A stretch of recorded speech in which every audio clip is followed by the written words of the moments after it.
that Iranian military is funded by Iranian government, which he doesn't support. He doesn't support Iranian government, but he supports Iranian military. Make it make sense. Who is he supporting? Wait, but doesn't the government control the military? Yeah.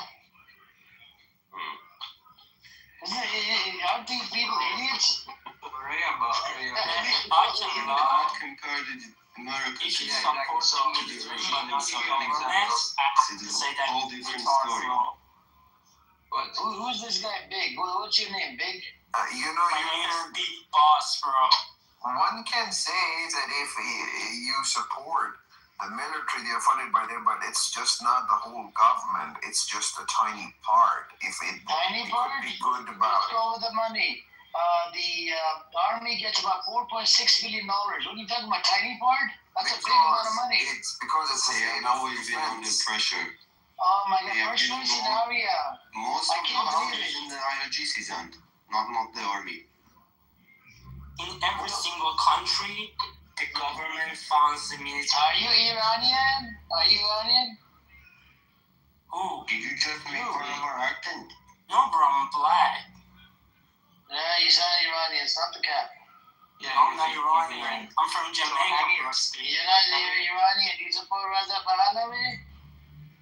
Who's Reza Pahlavi? Did you just say you're from Jamaica? Yes, You know how Jamaica sounds like? What you mean, bro? He's 100% Iranian. Check his profile. He follows like the houses that literally speak Farsi. Exactly. Yeah. You could have hit all of that, you idiot. Honestly, you could have gone with any country but white Jamaica. What's up? You could have been from Iraq and like we completely accepted. Yeah, you could have been from the Holy Land. So You could have been a Zionist Jew, but no, you didn't want to be Zionist Jew. You just wanted to be big. Yeah, I mean, it's not bad to be big. It's better to be black than Jew, broski. Listen. Oh, you're a Zionist Jew, are you not? Okay, alright. Yes, Ari. Listen. So listen, in US, right? Who owns like a private company like Uber, like Apple? Who owns those companies? Oh, I own all of them, bro. Iranian? No, don't say big. No, Big, US. Big, I can sense. I can sense you're very tall. You're very short. I know, right? And I know everything is small on you. Okay, so just calm down. Arya, the big question for you is if I ordered a killing, okay? If I ordered a killing, let's say if I ordered a killing, right?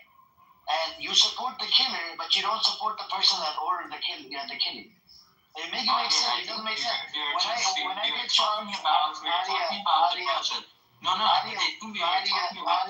a second. When the case goes to the court, I'm gonna get charged as well. Me, person that ordered the killing. So this is the problem, Ray. They're suffering from cognitive dissonance. It's not just these people. It's the Zionists, right? And I came across people that are very extreme in their views and relate to the world. Like some people are just crazy psychopaths. There's all suffering from cognitive dissonance. What's going on? Yes, sir, bro. You got a point. Ray, can you make it make sense? This Iranian army gets big, small. You should change it into small. Hey, tell us something about Jamaica. I'm very interested about you telling us something about Jamaica. I mean, the capital is Kingstown, and then what else do you want to know, bro? Oh my God, this guy. Bob Marley? Okay, why don't you go throw in the Reza? Big. You support Reza Pahlavi, right? You support Reza Pahlavi? Do I support Reza Pahlavi? Yeah. I might. Yeah. Okay, I want you to go into the other room and troll over there, and maybe they'll kick you off with that picture. Broski, I'm not trolling. I just want to share my political. You're just a troll. Okay, why do you? I'm just big. Why do you support Reza Pahlavi? Oh, that's a great question. I mean, I'm a big black guy, so I like Big, older Persian guys. Stop doing that. Alright, my bad, bro, my bad. Stop doing that. Stop being a Kuni, okay? My question again to you, why do you support Reza Pahlavi? Do I support or why do I support? Why do you support Reza Pahlavi? That's a great question, buddy. Honestly, I don't really support him. Okay, do you support TIRGC? No, I don't. I don't support Do you support Iranian military?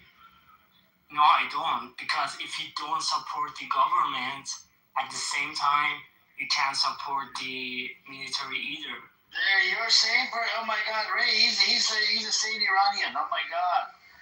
And apart from Shadow, she's sane as well. Arash, a little bit here and there sometimes. But for Swiss and Arya, I don't get it. Yeah, I don't get it. How come, a Jamaican have a Farsi accent? You're more supposed to be like Yaman. Brother, we moved on. Just like an Arab who names his South Korean. We moved on. Big, stop talking otherwise. I'm from Jamaica and I know it, but you're all more than me. Big, I'll have to move you down, okay? If you keep trolling. We're trying to have a Alright, bro. Yeah, go on. Free Palestine, by the way. Thank you. For Swiss and Arya, they're claiming they support Iranian military, but they don't support the Iranian government. Make it make sense. Support here means that I don't want them to die. That's the thing. You mean you want them to resist and fight? No, I just don't want them to die. Okay. You walk me through the steps. How are they going to defend their nation? No, let's go. Let's see here. Nobody can defend our nation at this point. No, nobody should. Nobody can. Okay.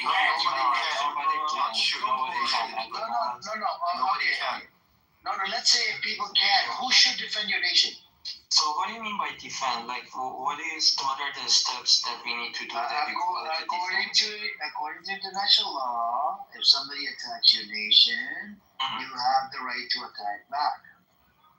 Sure. So, but I mean, we are getting pretty much heavy attack from the U.S. and it seems like we're not going nowhere. So it's pretty obvious. Okay. Hold on a second. Let's do one by one.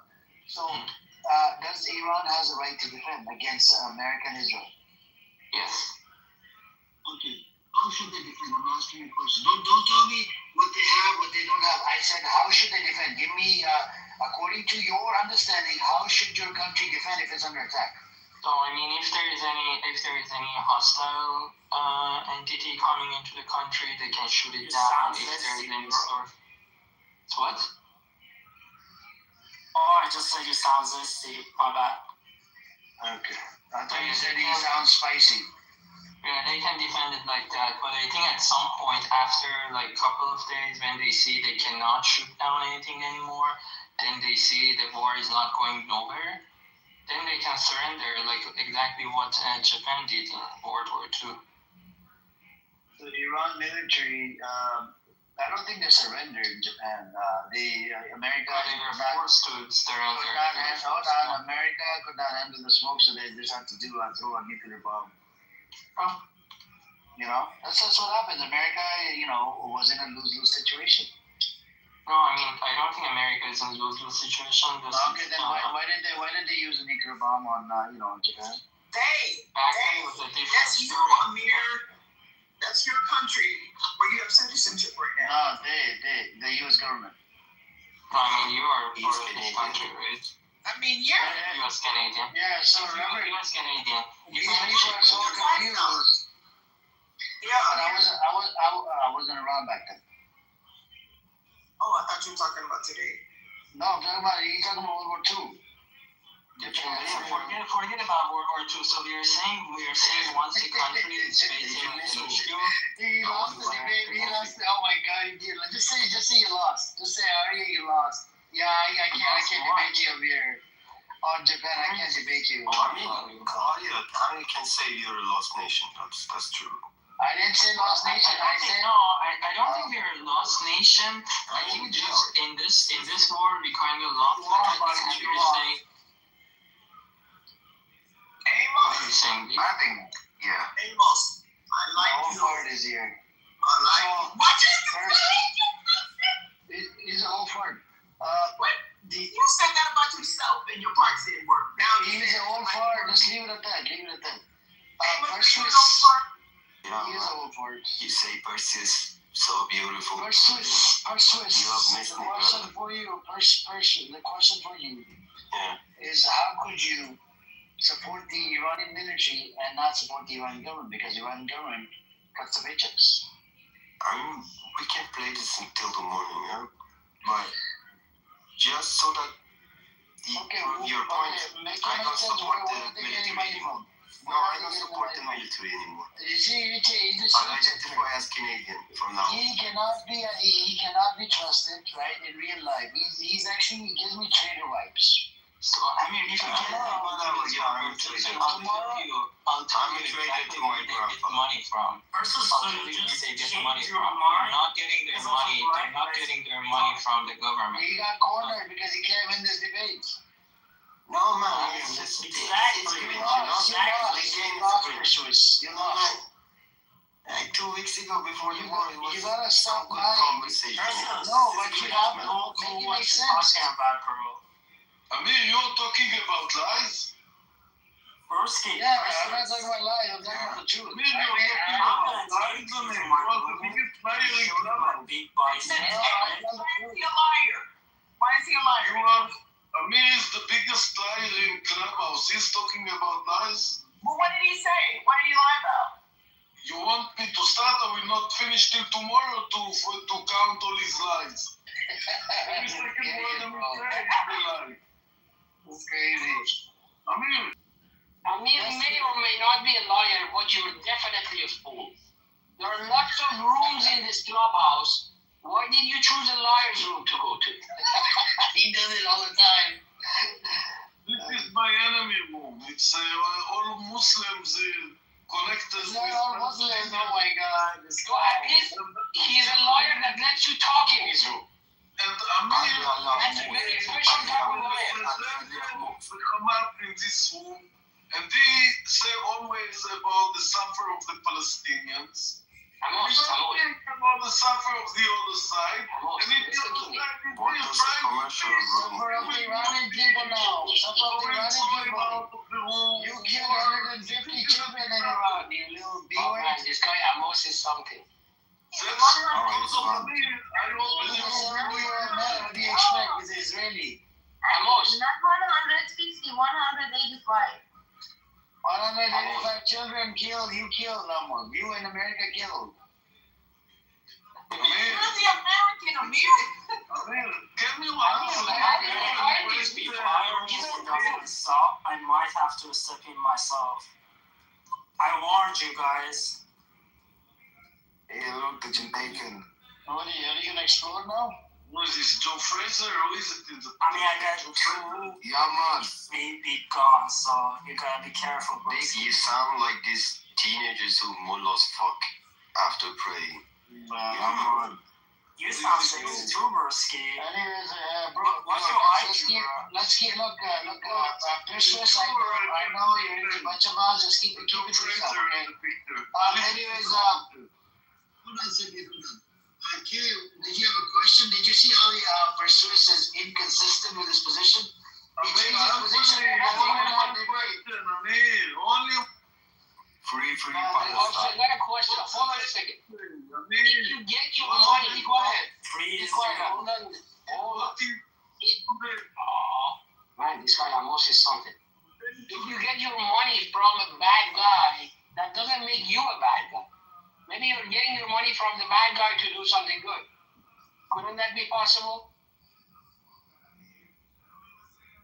Amir, why does he say you're a liar? Why does Amos say that? Who cares? Who cares what he thought? Don't get him started, man. I have to shut him up. Shut up. Shut up. It's Friday. It's okay. It's okay. Go open your room. Go open your room. Go open your room. Go open your. Okay. Go in the audience and go open your room. Get lost. No, bro. He just barks. He comes in. He barks. These people, I mean, This is Israeli, kid. I have to put up with these Israelis. You know, these are Zionist scumbags. They're like proper Zionist Jewish scumbags. I think your mic has a problem. I didn't say all Jews. I said I added the word Zionist, Jewish scumbags. Zionist, Jewish scumbags. I didn't say Jewish scumbags. I said Zionist, Jewish scumbags. Difference there. Persuis and Arya, they came in here. I asked these somebody, how should they defend? Who do you support? Because according to international law, the country has the right to defend against the attack that was happened on the Iranian nation. So the Persuis and Arya, they don't support IRGC. Okay, well, I grant you that. But he's like, I support Iranian military. Iranian military budget is $4.6 billion, right? Where do they get the funding? They get it from the Iranian government, which he doesn't support. So indirectly, bro, you're just contradicting yourself. You do support the Iranian government, but then you're coming up to me and lying to me in my face. I mean, even if I support the Iranian Even doing that, they're IRGC has separated from every the right to IRGC. defend You itself. know what I mean? Hold on a They're not second. the IRGC. Despite the fact that I hate them, they have the right to defend themselves. Yeah, But they don't have shit. I think the problem with IRGC is not that they are defending forces, it's that they are mafia. If they want to So you defend know us, that- they should just wipe the Right, IRGC right. out. But That's just what that they can doesn't do. stop me from forging IRGs. Yeah. You got commenting. Okay, big countdown. So this is a conversation. Anybody that is joined now, Persuis and Arya, they're saying they don't support IRGC or the Iranian government. But then, how should they defend? They're defending on the nation. This is the If fourth they time. support Iranian military gets paid by the Iranian government, which you don't support, but you support the Iranian military. I mean, do you Oh my support, God, I can't believe right this. now. This is like crazy. do you support US Army? I mean, do you support US Army? Do I support U.S. Army? Yeah, maybe. Hold on a second. Hold on, Arya. If the war is, if the country's under attack, and if the government is being transparent, sure, I'll support them. But if the government, hold on, Arya, right now this attack, I don't support. I don't support Would you that. start supporting Trump? Would you No, he's start a supporting pedophile. Trump? No, Exactly. That's the point. So I'm saying there might be a time in history, even in US, that you support the army, the US Army, and not support the Trump. Then what's the problem with that? I'm not talking about Trump. I said he said Iranian government. Hold on a second. Hold on. Hold on a second. Hold on. I don't have anything. Persuis said Iranian government. That includes all the officials that are writing paychecks. He didn't point me to one person's name. Are you pointing to one person? Yes, I hate Trump. I'm not getting it right now. You're just an idiot, Arya. Come on, man. Don't make me call you idiot. Talk about it when you start supporting Trump, because you're also you're It's only one person. Listen, Trump is pedophile, right? But if he drafts me, I will He's go not. to army and I will fight He's not. him. Listen, What are you saying? listen. Trump is pedophile, right? Wait for him to steal a life? If he draft me, I'm Iranian American. Trump is a pedophile. If he draft me, I will go fight Iran. Dude, are you dumb? It's the third time I'm saying Trump is not a pedophile. Are you dumb or what? No, I think he's a pedophile. As much as you keep it, okay, so you're doing a defamation. You have your LinkedIn profile here. I'm gonna file you. Listen, you can I'm do gonna what file. the fuck Yeah, you want. yeah. You're gonna file what? You're gonna hear back from it. This is the third time you said. This is the third time you said he's a pedophile without a proof, and your LinkedIn profile is there. Are you gonna report it to I sit in Sweden. I say he's Hold on. Who's a pedophile? Who? Trump is a pedophile. But he's gonna report Wayfair. Fuck him. He's gonna report Wayfair. Yeah, but Arya, who are you gonna report for what? For Trump being a pedophile? You're gonna report me? I sit in Sweden. Come and report me. Fuck you, man. Who are you gonna report to? Arya, who are you gonna report to? I'm not reporting anyone. Well, he said he can go and fight against Iran. He was Arya, you stand with Trump? He said Trump is a pedophile. He repeated it 3 times, and I said 3 times that he is not a He's a pedophile. pedophile. He's not a pedophile. You guys also doing defamation. Okay, defamation, who are you going to report it to? Even Epstein was a pedophile.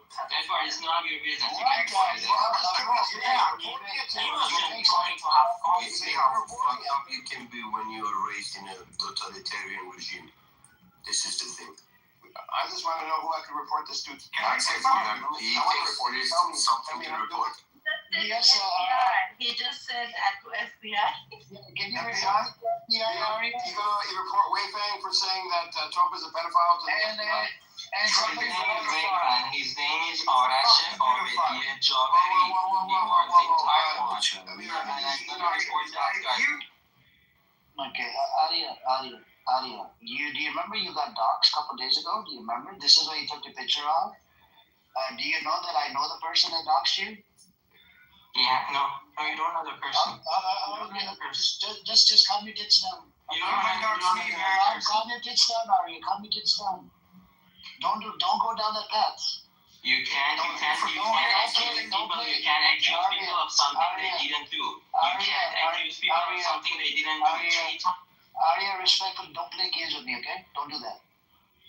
Are you talking to Aria or are you talking to me? No, okay, it's on you now. Ariel. Audio. Aria, go on. Are you Irani, brother? Yes, I am. Do you support Raza Pahlavi? No, I don't. Oh, good. Okay. All right, so now we can have that conversation. Otherwise, I have to go into like different loops and different history and this and that. It's just too much. I support our troops. Why can't I do that without being like seen as some kind of regime? Do you support Like every other country, Do you in support every other country. No, Do you support I support our troops. I support our troops. Our troops is army, This right? is something that's completely normal in every country. That you don't have to like the government. You don't have to like the leader. Thank you, Argo. Thank you. Don't teach us That's moral. exactly Don't what teach you're us saying. moral. That's what you're saying. Only your parents are Iranian. Yeah, you're not. Shut the fuck up. Don't teach us something. Yeah? Shut the fuck Thank up, you man. so much. What are you on about? What do you know about me? Okay. Yeah, you're just a Swedish guy, yeah, with the identity crisis. So shut up, man. You have no idea what you're You talking don't know about. anything. You don't You know have anything identity about me. crisis, You don't know brother. anything about me. Brother, You don't know anything about you haven't suffered like us, yeah? It's You're alright, nothing man. like It's us. alright, man. You're If nothing I like talk us. You're a about it, Swedish I guy. support our troops. You're I a Swede, support. yeah.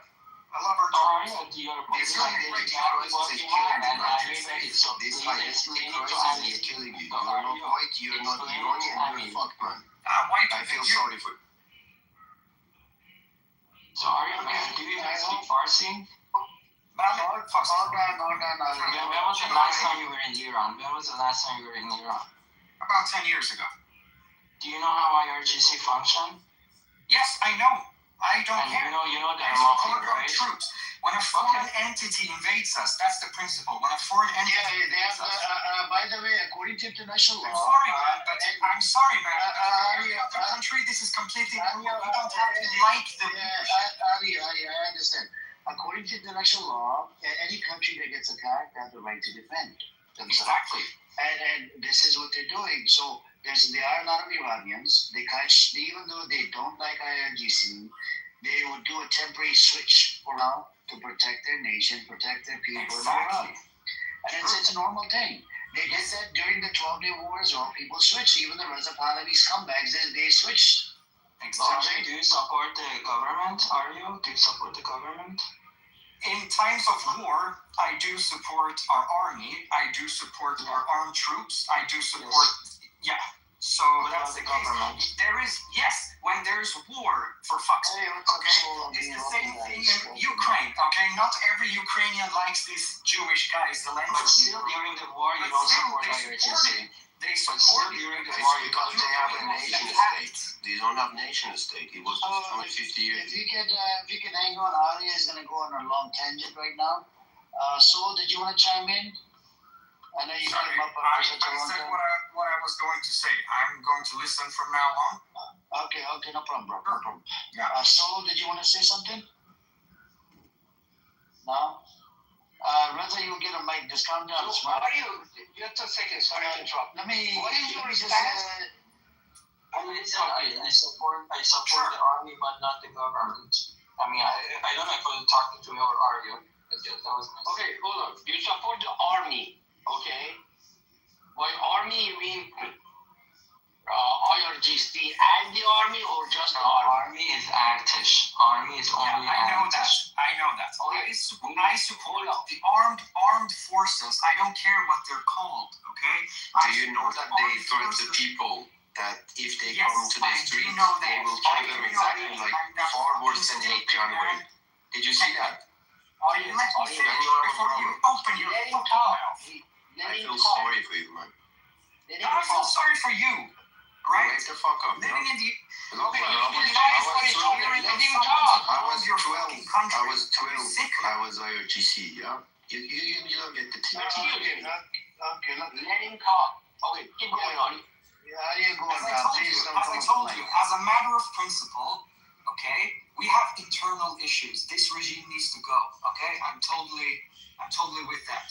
Okay, but when a foreign entity attacks us in every other country, okay, you stand behind whoever's in charge to get the foreigners out. That's the whole thing.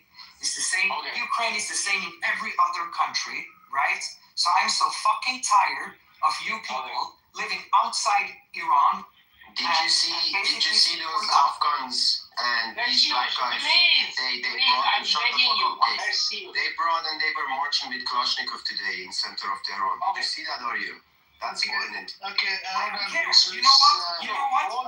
You don't care because you don't understand, are you? You don't care because you don't understand. Not on Arya.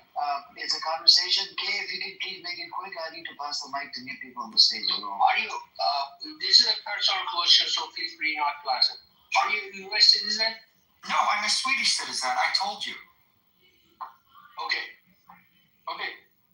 Yeah. Because if you, the reason I'm asking is, your argument would be wrong if you were a US citizen. I don't know. I don't care really about the U.S. You know.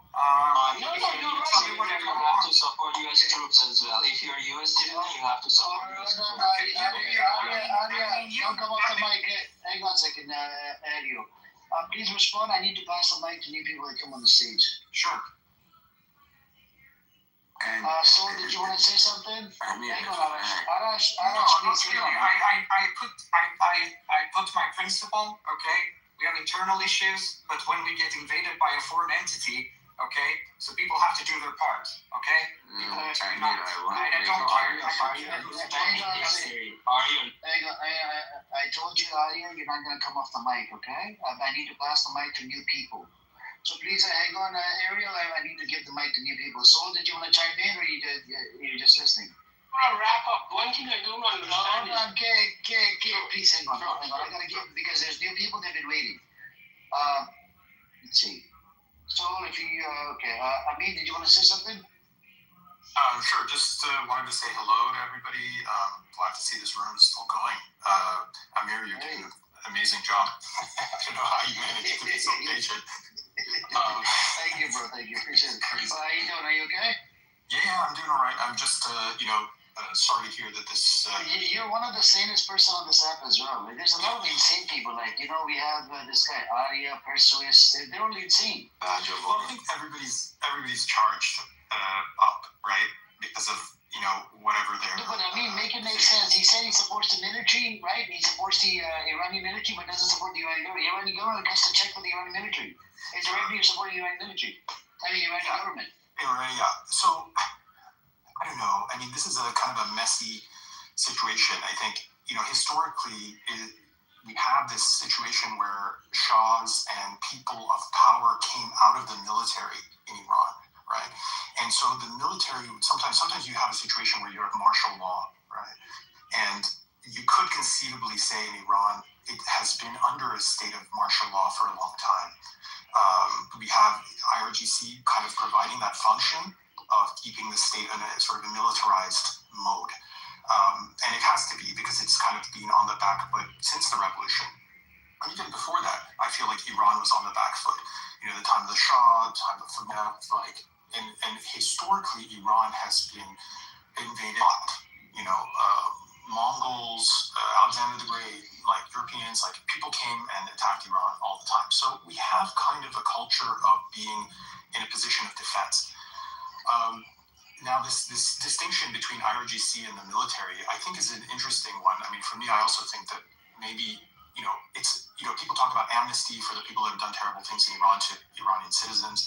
People talk about, things that, let's say, Sabak did, like things, right? We have these forces in Iran. And the same in the U.S. I mean, we see it now in the U.S. You have agencies that exist in a country that, kind of turn their lens onto the citizenship of that country.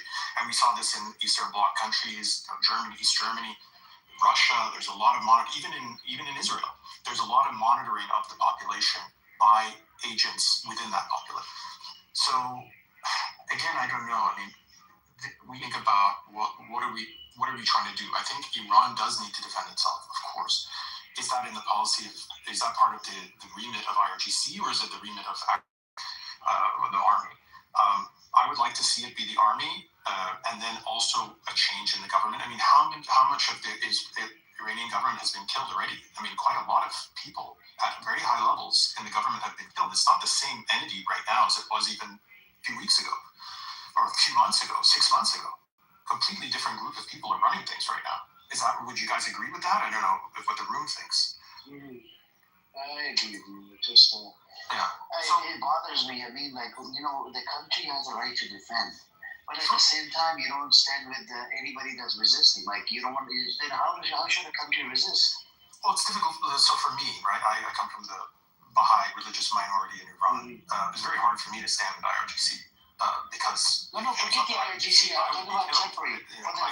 Let's say you have a draft in Iran. Let's say they say, okay, look, everybody join the military. We're all going to get into this. We're all going to defend. Let's say some people start trying to invade Iran by land. Can I sign up for that? I mean, I'm Iranian. I was born outside of Iran, but I have a deep connection to Iran. I can't even go and defend Iran right now. That's my position. No, I got you. But at the same time, you're Baha'i, or because you're hang on. Because I'm a Baha'i, yeah, definitely. Yes. So I mean, here's the question. At this moment, you're in America, I'm in America, right? Yeah. And a lot of people are all over the West or whatever. How should even for temporary right now, how should Iran country defend itself?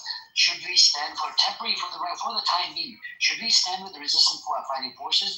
It could be IRGC, it could be Iranian military, it could be Iranian government, it could be Iranian whatever. You should stand with it, correct? Because it has a right to defend according to international sovereignty laws. I mean, I don't know. There's a bigger game being played here than just national territories. There's proxy wars. I mean, people even argue that this war with Iran is not even about Iran. It's about, this argument for this fight for dominance globally between, let's say, the US and China, or the Russians. There are bigger players that are kind of, Iran just happens to be the battlefield at the moment. It's not necessarily the only player in the game. And so there are other players in the game.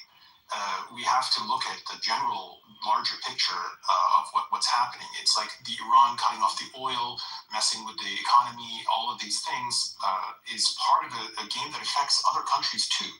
And so it's not just about Iran defending itself. Iran is a battlefield that is currently the meeting of several forces that are coming together.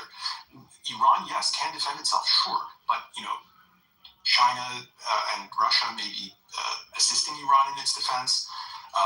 The U.S. has this kind of coalition of Israel, and the U.S. are kind of coming against it, and then the Arab countries are kind of there and trying to be like, hey, leave us out of it, type of situation. But they've been long, historically aligned with Americans to a certain degree, right? So it's not, obviously, yes, Iranian country should be able to defend itself, but what that structure is and the type of structure that we have to get more aligned. That's the real thing I think that has to happen in Iran. We need more alignment instead of having the large divisions between people that are against the current regime or against Pahlavi coming in or this and the other. We have to kind of chart our own path forward out of this and decide who we want to be, as Iranians. I mean, I feel part of that, even though I have not lived there since I was 3 years old. So, I would leave my life in California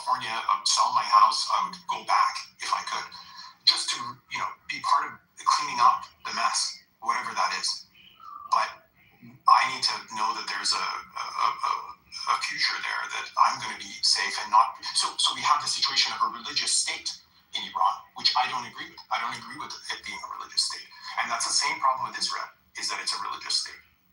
We need to have some sort of kind of independence from, this tyranny of like, oh, you have to fit in or we're going to kill you and you have to get out of here, which is, both these countries are doing that, and America is even doing it with, getting rid of all these immigrants, saying like, oh, you don't belong here. I mean, you're deporting Mexicans who are like genetically from this North American land because you're saying you don't belong here. That's crazy. This is the thing. I mean, you are claiming that you will sell your house and go back. 5 years ago, we were exactly at this point. I asked all Iranian, now is the time to go back. I had my house. I went back. None of you came. I would immediately. He's more course, there's not going to be a future, alright? I mean, you guys just talk. Crazy. You are not ready. You talk about me. Arasha, right? The thing is, I would be immediately prison. I mean, can you also explain what if you're gonna face if you go back to Iran today? Hold on a second, Arash. I want to give it to Can you this. talk about it? Hold on, Ali, I know you want to hog the mic. We have just two more people, I think, up on the stage, 2 or 3 more people, and that's it, and then we can go back to fighting. Nathan, did you want to say something? Yeah, man, we got to change our views here in America. I think that even if he didn't get arrested, he'll come back fast. There's certain type of luxuries we have here in America that we take for granted. And I actually lived in Mexico for about 5 years now, going back and forth. And let me tell you, it humbled me.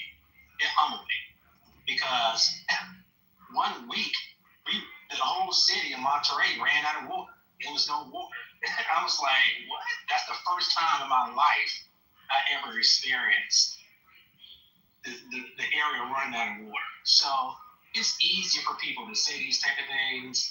We need immigration enforcement. That's number one. Number two, about Iran. Look, Iranians, the regime failed in the negotiations. They did. They didn't understand the threat of Trump and what happened here in America. When Trump was almost assassinated 3 times, right? The situation in Venezuela, why would you play hardball in that moment? For me, it made 0 sense. Even if I wanted to be the bad guy and put myself in a bad guy shoe, right, in Iran, I would just say, yes, Trump, whatever you want, and he's going to be out of here in 3 years. He only have 3 more years. Why would I commit and play hardball and look what's happening? Iran is in a difficult place. The regime has so much power, and they're willing to eliminate civilians. I understand what Trump is saying. Hey, he's calling to the people to stand up and to fight back. But fight back with what? I mean, these people got machine. Yeah, we blew up an aircraft carrier. Well, the fighter jets, the Navy, but they still have probably over hundreds of thousands of guns and RPGs. And how can the people fight that? I don't get it. I don't see the people overthrowing the government unless the soldiers and the people in the regime overthrow and have a coup. But other than that, I just don't see it. Without troops going underground, helping these people out, overthrow the government, I just don't think they can do it alone. Especially with a country that bans guns, we having guns. And even if we do get them guns, they got to learn how to shoot it and be accurate. I don't know. But that's just the outsider opinion on it. I hope they have some. As an American, I don't support the war. There's a survey, or over 80% of Americans do not support the war going with Iran or invading Iran. Israel, they do support attacking Iran. It's crazy. We have people from different background and they have different opinion. We actually want to, Hassan, hang on a second. I want to listen to Alan. Alan, what's your take on this Iran and what's happening over there? Well, you're still alive. Where you been? I've been off and on. I'm around. You've been hanging out with Pepe too much. You need to come in here and share your opinion. You could be. Yeah, that guy's a racist bastard. Pepe too much. That could be bad for one's health. Well, look, let me preface what I'm about to say. What I've heard in other rooms is, we don't want America doing the bidding of Israel. My response to that is America has its own reasons for going to war with the IRGC and wanting to remove the religious state from Iran. That go back further than the current issues in the Middle East between Israel and the rest of the Arab world. That's my. Do you mind telling us about those reasons? Hold on, please. Wait. Yeah, I just want to know. I'm sorry. I asked him a question. I'm sorry. Yeah, and it's okay. It doesn't interrupt my train of thought. Back in the late 70s, early 80s, the students and the Ayatollah took what I forget how many Americans hostage. So fuck that. Are you still butthurt about that? Are you still sad about that? Yeah. Am I still mad about it? No, but I still remember. You can't ask him questions. Hang on. In any event, before, all right, that's enough interruptions. The second thing. Another interruption. The second thing, thank you. Yeah, I want to make a distinction here. What happened in Gaza? There's a difference between 2 million Palestinians in Gaza facing the 8 million people in Israel. Whereas the Palestinians are the minority, and the response by Israel is way overblown. That situation, Israel is clearly the larger force, and I judged Israel on their behavior. But now we have, when we're talking about the Middle East, we have the Israel again, 8-9 million people facing a country. How many people are in Iran? 90 million, 93 million. So now we have the positions and who's punching up, who's punching down, et cetera, become very different. And so my comments are based on those kinds of numbers. So whether or not you like it, and I even joked, there's 200, it was a joke, just to piss off, Israeli and Jews. I used to say, there's 230 million Muslims in the Middle East. If Israel didn't exist, there's only 9 million people in Israel. If we eliminated, that would solve the problem, wouldn't it? Okay? So we can talk about numbers. As far as this war is concerned, I support it. And I support it because Trump has made very clear it's not against the people, and it's not against Persians. It's not against the people living in Iran. It's against the IRGC. It's against the religious state. It's against the actions that they have carried out for 47 years. They've been saying death to America. Okay, we've been paying attention, and now Trump has decided to do something about it. And he's doing something about it. How effective it'll be, what it'll look like when military operations end, I can't predict. I don't know. Ideally, it would be the end of the religious state. because I think, you look at, Iran, Persian people that I know here, Iran was very different than the other parts of the Middle East, and it became very different once Khomeini took over. And I think it wouldn't be a bad thing if the religious state was removed. So you were asking, what could they do? They could give up power and go away, and I'm sure they made a lot of money. They could live in some country in the Middle East and live very well, and the leaders would be fine. I'll land there. Alan, but the thing is, what you said about when they said that to America, they actually mean the government. Twice after 7th October, you know this, I know this, they came to the table, they agreed to the terms and conditions, and all of a sudden Israel does the attack.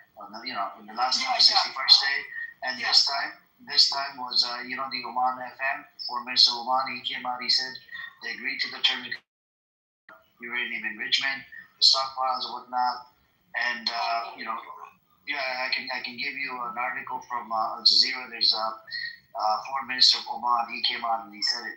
So the big problem I see, the American foreign policy is dependent on Israeli foreign policy, and Israel, Netanyahu was here. Can you imagine Netanyahu coming to America more than 5 times? Yet the American, citizens, they can't even see, Donald Trump, like even once in a lifetime. No. And the idiot came, I just want to finish with this. He came in, he wanted to convince Trump we should do the attack on, and Trump said, no, we're talking. So he comes back, they check everything on Times of Israel. He wasn't happy with the decision. But guess what? 2 days later, White House gave him a green light. Here, you can do the attack and we'll back you up, right? But then, if the deal doesn't work out. But then you have this problem. You have Israel wanting everything. Why do we have to depend on Israel? I just don't get it. Why is Israel there in the middle of freaking foreign policy? We got military base all over the world. Why do we have to depend on Israel? Well, here's my take on it. I know you hate Israel. I know, and I agree that there's a certain agree with that. In terms of perception, it would have been much better if the U.S. did this alone, because then we wouldn't be having these kinds of conversations. I agree completely. And yet, the thing is, the reason why I'm not so concerned about that, and this is what the other thing, I forget who was talking, people don't realize, adding to the issue, Trump is in his second term. He doesn't give a crap anymore. And that's not unique to him, that's unique to every second term president. They no longer have to worry. The only thing they're kind of concerned about is their legacy. Has the presidential power to do this. And in his opinion, for whatever the reasons, whatever Netanyahu said or didn't say, all of that, I think in the end, it led to this decision. And one of the things I heard is that I guess, was it China gave them the uranium or Russia gave them the uranium? They said, well, we've got it at 60% or 80% enrichment level. And there was something like that where the IRGC admitted they had uranium at this certain level. And that was, I read U.S. and Trump said, well, okay, on this now. I mean, I know it's been a back and for 20 years, but in the long term, I don't know. I mean, I can only tell you, I'll end with this, I've been talking too long. I mean, look, in Iran now, when you want to get married, you get married, you go, you have the religious ceremony with the veils and the hijabs and the state-sanctioned marriages. And then all of those couples go to Armenia and they have a normal wedding where they have the wedding dress and the bride is dressed up and everybody's drinking and partying and listening to music and having a good time. Culturally, I could be wrong, and maybe you could correct me on this, but I think culturally the country is still where it was ago, and they've been living under this rule. And if Israel is part of that solution, then it is, oh well. But the point is, in the long term, I think this, if it works out the way people would like it to work out, I think this is a good thing for the Persian people. I kind of like you. I want to correct you here. So Iran is free in drinking, in party. Alan, he's lying. You were right about everything.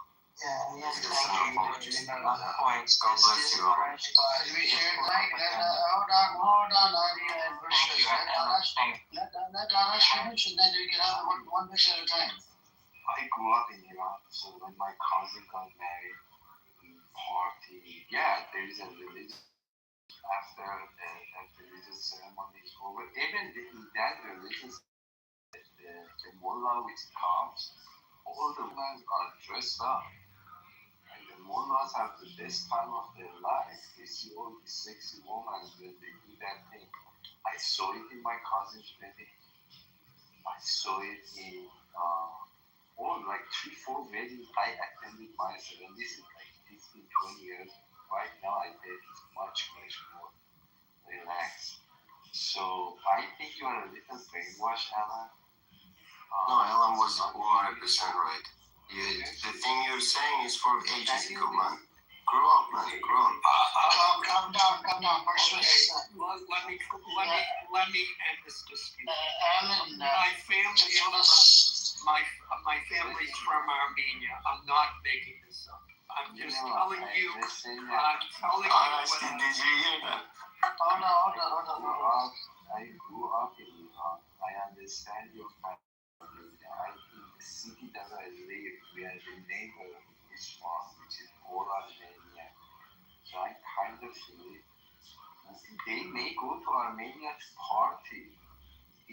Yes, many Iranian, my uncle, if they have money, it's a place, it's a nice people, they are welcoming Iranian, it's a culturally very connected people, so yes, for sure they go to Armenia and have fun. However, the key thing is that when there is a wedding, Iranian party inside Iran, I think that's my observation. Even right now for birthday party, they party. So the imagination that you have, Iran is this place, and people cannot. We were drinking since we were 12. Yeah, he is right. But it doesn't matter. Under the law, you cannot drink. Arash, we can let you play, then Arya wants to go, and then can you stop interrupting, Precious? I know you have a habit of interrupting. I land my plane with this thing. Iran is cash flow. Okay, Cash, let him land really quick, and then I'm going to give it to Arya, and then, I'll give you the mic as well, Cash. So Perseus, no mic for Perseus? No, you interrupted multiple times, violated the policy. I'm going to come back to you after everybody has spoken. Go on, Arash, finish. My plan is crashed. Guys. Okay, cool, thank you. All right, Arya, go on. I just wanted to say, Alan, thank you. I think your source of information is quite accurate, and what this guy is saying, Arash, I think is a little bit lying, and he's saying like some part of the truth, and he's not saying some part intentionally. So let's say you want to have a wedding in Iran. First of all, the location is like given to us that it's like in the middle of a desert, or like fucking like no one knows, so they have to give us a map that you have to go to this location if you want to have a party. And then when the party started, imagine there are like three guys from from a bride's family or from a groom family standing in front of the door, and they inform everyone that hey guys, this is going to come out. right? Because everyone wants to park. Just one second, are you going to be in here for a while, brother?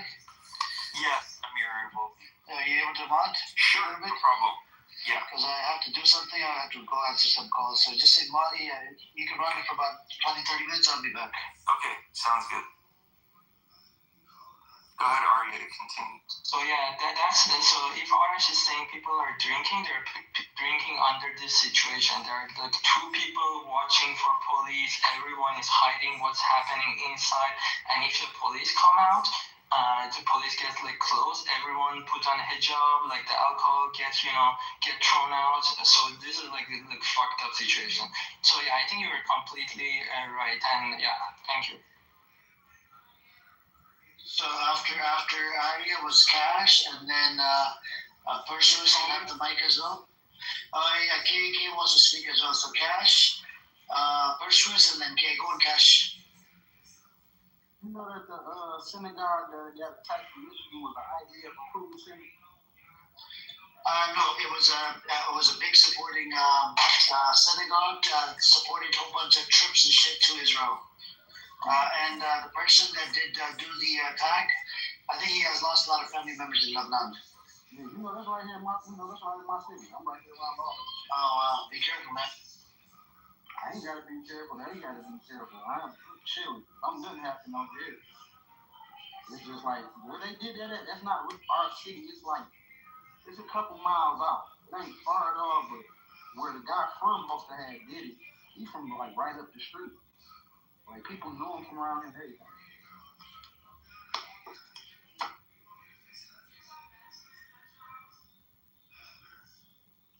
Yeah, I just wanted to say thank you, Alan. Your information was legit. These guys, these people who were born in late 80s and beginning of the 90s. These guys didn't see the real shit, we saw it, the younger ones.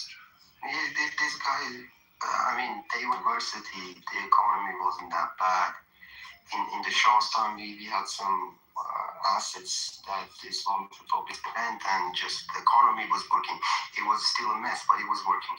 They went to US, they did whatever they wanted in their life, and they tried to just be silent about these inequalities, about the cruelty of the regime. They even bring dialogue with the regime in 2009, different stuff. After they left the country, they suddenly became some saint, they're trying to keep themselves out of the crisis and say, yeah, we know everything. Like the thing that we fought for it, like even the drinking alcohol, if they get you, you get 6 months of prison. You need to deny it right now. They have put some ways that you cannot be executed anymore, but anyway, you might even get some 70, 80 slashes. After a few years of country, I still cannot believe how we were drinking 15, 16 years old on the streets and we were going drunk around the city. Some of my friends have been arrested before for having drinks. It's called arak. It's like absinthe, or the Eastern Europeans call it samakor. It's totally illegal. You cannot even just imagine if they get that, what's going to happen to you. Arash is just trying to say, yeah, everything is alright for the things for the laws that we just avoided. We wanted to live free, We kind of get their way. We said, let us be silent. Keep one thing in mind, this guy lives in Germany, by the way. Alright? Yeah, and he's complaining about the rest of the other people. Oh, they live in America, they didn't face shit. Bro, you're just an idiot retard. I just said Go and finish, and then I want to ask Alan something really quick, and then I'll pass the mic to Kay. Did you answer the... I hate when you make up bullshit. I hate that shit. And you've been doing this since the time you started coming back. I moved out of the country. Everybody listens. Yeah, because you wanted to dance, you wanted to drink, and you wanted to freaking, wear bikinis. No, I came to study. After it finishes, I'm back. Yeah. Then these guys joined the National Iranian American Council. It was a council.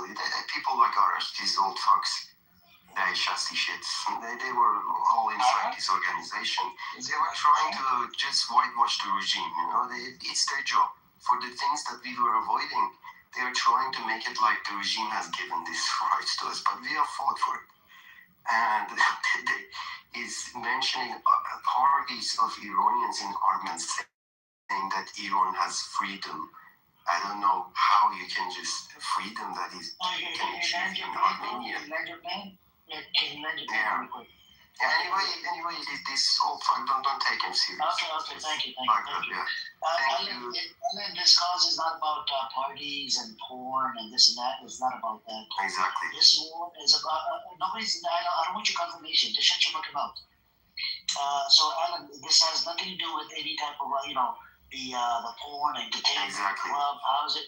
Okay, I'll move it down. Just like the rest of the time, I always move it down. So Alan, this whole thing with Iran, it has to do with something bigger. All right, something bigger meaning regime change. What we have done in Iran, what we have done in Libya, what we have done in. Look, I kind of compared it with what happened in Syria. It's up to the people to topple the regime, like how they toppled Bashar al-Assad. That was a genocidal maniac. He had killed over 500,000 Syrians. So it's up to the Iranian people. If they, there's 93 million Iranians that live inside Iran. It's up to them to topple the regime. And if you listen to the Trump's word, Trump, in the beginning, there was no regime change. He did not talk about regime change. All of a sudden, after attacking, he turned it into regime change. I need to go take over. And right now, Trump is suffering because he's giving mixed signals. If you listen to the statements that are coming out of the White House, it's all problematic. And I think he's stuck in the middle. He's like, I did, miscalculated what Iran can do. And with that ballistic missile program, it's and they're doing a pretty good job on that side. Not that I support IRGC, but they're doing that. It's a good move on their end. They're going after that would affect America, and we are going to feel the pain in America. You see what I'm saying? So I kind of look at that. Trump is not a good person for America. He's not even a good businessman. But anyways, I'll let you respond, and then I want to get to Kazman Lee. Yeah, well, on that point, I agree with you. It is up to the Iranian people. And I think it was Nathan was saying, how are they going to overthrow the government? Remember, it was a bunch of students and people protesting that brought and swarming the streets that brought Khomeini into power in the first place. And I don't know how many casualties there were when that happened, but if it happened once, it can happen again, and it can happen to the for the betterment of the Iranian people. As far as Trump, I would I kind of agree with you. Obviously, I'm getting you don't like Trump in overall, or you don't like the way he's handling this. Yeah, I can concede that point. His messaging isn't very clear. He hasn't, to his detriment, addressed the American people. He hasn't put his speech on, address to the nation. Dear Americans, here's why we're in Iran now. Here's why I felt we needed to do this now. Here's what our long-term goals are, and here's what I think we can accomplish. And if he did, I think there would be a lot more support among most Americans. What I've heard in the stats, his base supporters still support him, and their support for him in the war has gone up. But overall, people are against it. The only messaging that isn't clear is that they are attacking IRGC assets. I've heard that, it was originally like at the beginning, maybe like 90 missile launches a day. Now it's down to maybe 2 or 10, something like that. And that the strategy seems to be, and you're absolutely right, the strategy is they're now, they've bombed a couple of ships. I'm sure you know this. They bombed a couple of cargo ships in the Strait of Hormuz. And that's where we're at now. And the thing is that it is a risky move because all of America's power is based on the fact that after World War II, America said, we are going to be the policemen of the seas. And because we get the benefits of being the policemen, but you get all this trade globally, and we will ensure that it's safe. And by Iran, in the IRGC, did I say that right? Yeah, IRGC. Yes, IRGC, correct. Yeah, threatening that. Again, we're what, 13 days? We're 2 weeks into this military action. I can't predict the future. So that's my response. Okay. Well, thank you, Alan. Who wants to go to who's next? Can I say something? All right, go ahead, Nate. Yeah, so Ronnie, go ahead. So understanding Rash, he does have a PhD, but he definitely was a son of mine. The fact that things happening in the country, like people are having parties, or people are drinking alcohol, or they don't observe hijab, is different from those things being legal. It's as if we say prostitution is legal back home because it's happening a lot. Money laundering is legal because it's happening a lot.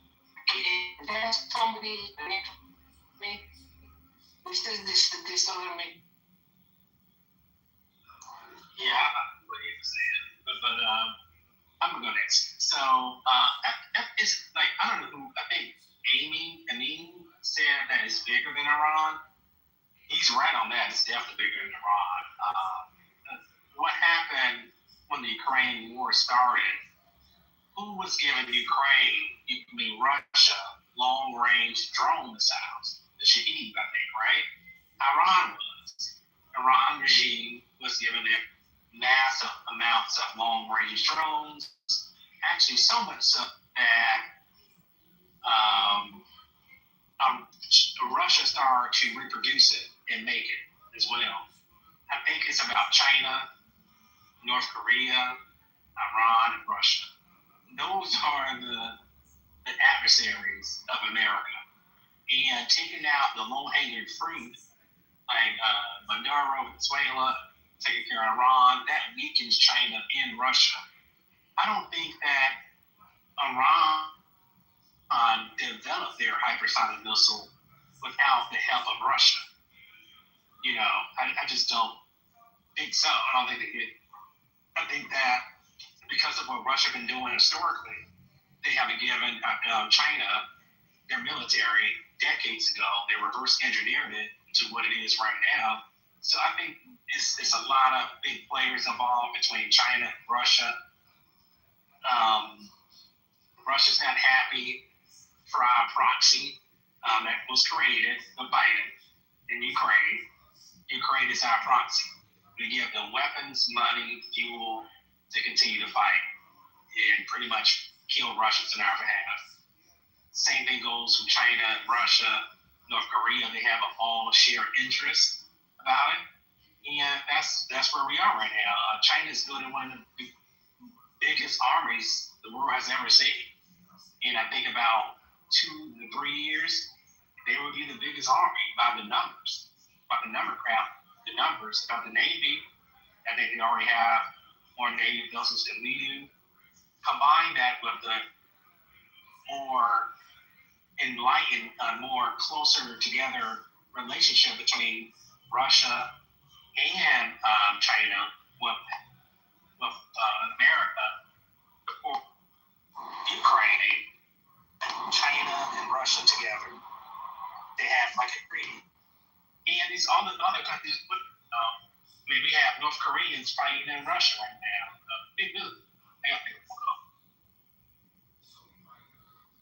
Okay, thank you, Nathan. Okay, Mike's on you. Go. That's what I wanted to say.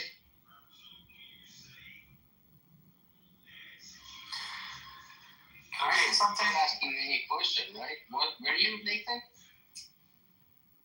Nathan was speaking. He's done. Okay, I thought you wanted to say, but if you don't have anything to say, No, I said my piece. Okay, no problem. Okay, Ario, go ahead. Okay. I think it's clear that Trump has made a mistake. He thought this would be a quick thing, like Venezuela, but obviously it wasn't. Of all the things that you can underestimate, so he underestimated the Iranian mentality of hurting yourself in order to hurt someone else, that you're willing to do that. So I think he now doesn't really know what he really wants to do or needs to do to get out of this. I mean, the Strait of Hormuz, Iran is grabbing the world economy by the balls right now. So even if Trump pulls out, Iran has no reason to stop, really. They have the right to self-defense, so they can continue for at least a few more weeks, even after Trump and even Israel has pulled out. So I think he wasn't expecting this at all. So yeah, we'll see what happens. Wait, hold as well. Oh, wait. Okay. Because I think Israel is going to continue even after the U.S. has pulled out. Okay, because Bibi is much more of a hawk than Trump is actually, right? And Israel has far greater ambitions than the U.S. Does when it comes to Iran. Okay, because Iran is a threat to Israel. Not in the same way. Iran is not a threat to the United States at all in the same way as it is to Israel. Where Israel is an existential threat. Okay, so I think Bibi is going to continue, and Iran is going to continue even after Trump has pulled out. Can I respond to that? Thanks. Hold on one second before you speak, Alan. Does anybody else want to speak before we go to Alan? Anyone who hasn't spoken while I've been in the room? Okay. Alan, Mike's on you. Go ahead. Yeah, I was just going to say... Very quick. Sorry. Okay, go ahead. Okay, go ahead, and then we'll go to Alan. If I'm not mistaken, the first day that it started, Trump said 4 to 6 weeks. Okay, you're in the Matrix, man. We have a hard time hearing you. Can you guys hear Kay? Or is he no, unfortunately not. Okay, it's okay. Okay, so get out of the room and get back. Okay. Yeah, I mean... Okay, hold on 1 second. 1 second, Alan. Okay, try speaking again. Is it good now? You're a little bit in the Matrix, man. Okay, so you guys talk. I don't want to bother. Okay. Alan, go ahead. Yeah, I mean, let's put what's happening with the Strait of Hormuz. I mean, I had to, when Saddam lit the oils up, it's the last play they have. I mean, if they could match, if they could match the U.S. firepower, they would have, and they wouldn't have need to done that. That's where we're at. This is the last attempt, the last choice they have in terms of strategy. And let's put it in perspective. yes, a lot of cargo goes through the Strait of Hormuz, but it's not the only place. And we certainly, when the Ukraine war started under Biden, he released the oil reserves, which kept gas prices down. Trump has ordered, I think it was France, I forget what country, some European country, he told them, look, release your oil reserves. He told, and I haven't heard about the U.S., they may be releasing oil reserves in the U.S. The only country it's really hurting is China.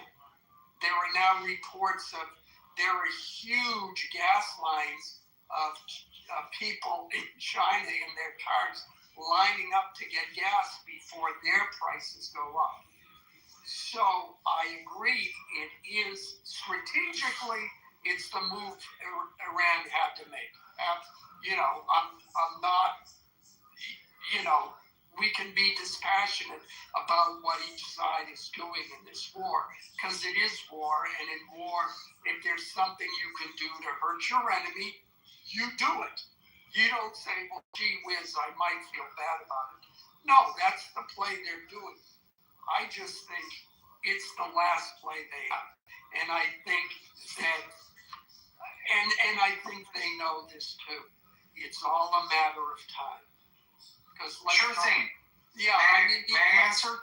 I'm about to land, because I think when I say it's a matter of time,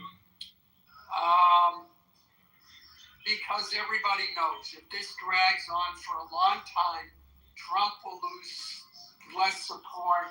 The American support is already against it. It can't go on for very long. Okay, and that's Iran's play. And speaking of that, Alan, if I might interrupt here for a second, I did put a poll at the top. I just want to get a feel for everyone in the room. How long you think this war is going to last? So if you don't mind, just vote and let's see what happens. Okay, who's next? May I answer? Aryo, go ahead. Okay, so let's start from the beginning, all right? Okay, so the only thing the regime has to do at this point, their only goal, okay, is to survive, okay? To survive this conflict, and then probably there will be another uprising in Iran sooner rather than later after the war is finished, because it's not going to happen when there's an ongoing war. I don't believe in that, okay? Let's put that aside. So the Iranian regime just needs to survive, okay? And regarding the oil reserves, I read the Swedish newspapers. They said this yesterday, or actually on the state television. They said that the oil reserves, there's like a group of countries, I think they're 31, 32, is the same countries that are in the OECD, so mainly rich countries in the West, some in the East, I don't know, Japan or Singapore or whatever, but mostly European and Northern American states. So they have this oil reserve that we're talking about, okay? And it's a matter of scale there, because Alan, you said, when the Iraqis set the Bahraini refineries on fire, well, there's a huge difference in scale, okay? So after Ukraine's invasion, after Russia's invasion of Ukraine, so there was also a crisis, and they put out 180 million barrels, okay? This time they put out 400 million barrels. And if this goes on, at least according to the Swedish Public Broadcasting Service, they're saying that these oil reserves, we have enough for 124 days, so about 4 months. And also, you guys in the US, you have midterms this November. I don't see why Trump would like this war to continue longer than that. Therefore, also it's an answer to this poll that you made. I think this war is going to end in 1 to 3 months approximately. And I think the US is going to pull out sooner than the fighting between Iran and Israel actually stops. Yeah, I don't disagree with what you said.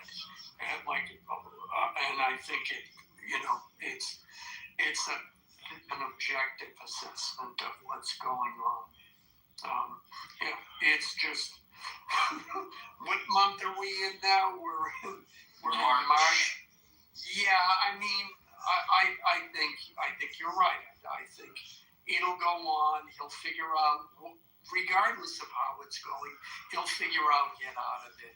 Because remember, we don't have troops on the ground. If he says, okay, we're going to stop bombing, then it's done.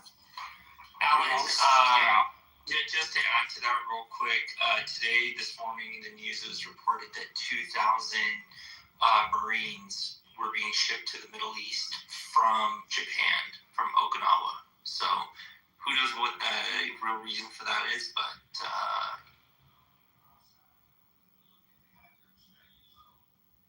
so shifting troops, especially Marines, to an area is not usually indicative of a war de-escalating.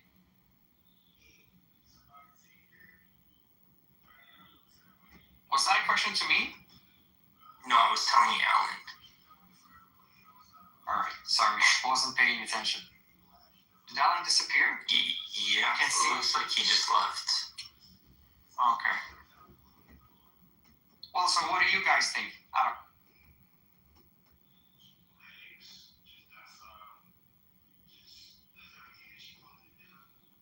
Anyone? Well, what I think, Aryo, what I think is,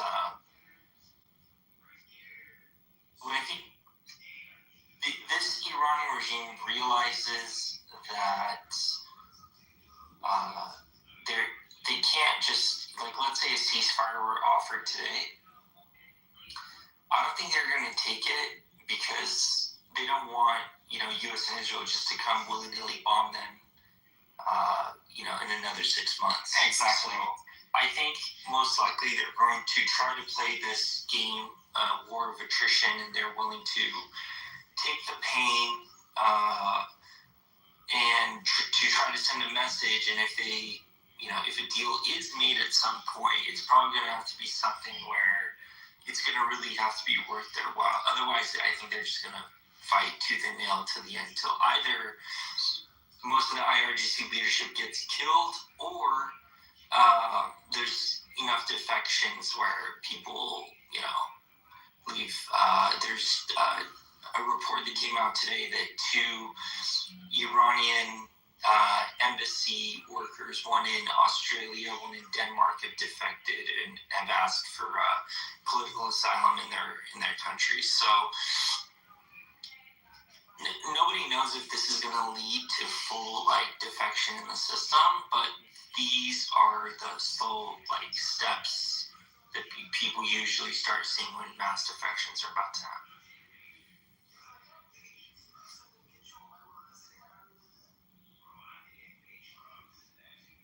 Should I say something?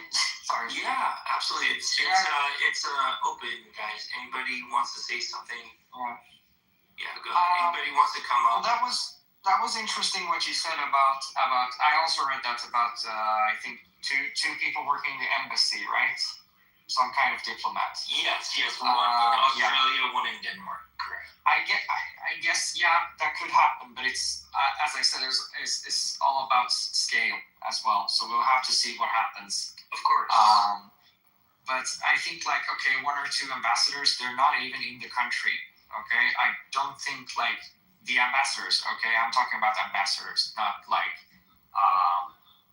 people inside Iran. But I don't think these people have any actual power, and I know that there are a lot of unhappy people inside the system. That's true. So it has happened before. Some people have seen their chance to leave, and think, okay, this is the moment, right? That I can get away with it or whatever. But what has struck me the most is that Iran's strategy when it comes to war, this war of attrition, this has been known for 30 years. The US, I don't know if you've heard about it, Millennium Challenge 2000 or 2002. So this was the world's most expensive war game exercise. Okay, so they play makeup war, right? So they had the blue team and the red team was obviously based on Iran. And they had a retired U.S. Navy general. I think his name is Paul K. Van Riper, something like that. So he was like in charge of the red side, so Iran. And it was basically like the map was basically sea and shore, a couple of islands, just like the Persian Gulf. And Mr. Van Riper, or General Van Riper, he did exactly the same thing as Iran is doing right now. Not exactly, but basically you get like the basic idea of it. Lots of small boats that can break havoc in the Gulf. There weren't drones back then, but also like he was shutting off basically most of the communication. We see that Iran has shut down the internet and so on. And he was able to sink a U.S. aircraft carrier. And that would be like a huge loss for the United States because they haven't lost an aircraft carrier since World War II. So, I mean, I'm really surprised. Really quick, what do you mean they lost the aircraft carrier? When they played this make-up war game, right? Okay, so they have like rules. Rules of engagement. Wait, are you saying U.S. lost the aircraft carrier? Yes, the U.S. played a game against themselves, okay? So a war game. This is an exercise, okay? And they put one of their own retired generals in charge of the red side that was supposed to be like based on Iran and their capabilities. And he sunk a U.S. aircraft carrier during this exercise, okay? Not for real, I mean, but according to like, they try to have an as a realistic exercise as possible, you know? So basically it was a simulation of what was going to happen. So this has been known for years, and Iran has been pursuing this. Like when I spent my childhood summers in Iran with my dad, and that was what people were talking about when it comes to military. Basically, it's going to be a war of attrition, and for me, it's very interesting to see that this seems to have been thrown out the window by the Trump administration, because I don't think like earlier administrations they must have known about it. Okay, so this is some kind of like, I don't know, incompetence or just like pure hubris, because the evidence is there. You guys have simulated it yourselves once before, and you know what this is going to could turn out like. Okay, I'm not saying like maybe Mr. Van Riper is a more competent commander in the field than the average Iranian general. That might be true, but that Iran can do this kind of war of attrition because their only goal is basically to survive, right? To die another day. So, I mean, so for me, it's really interesting because Trump seems to have put himself in this situation where he, like, don't really know what to do at the moment. He doesn't seem too sure. Like, 2 or 3 days ago, he said, yeah, you could sail through the Strait of Hormuz, and then 2 tankers were put on fire.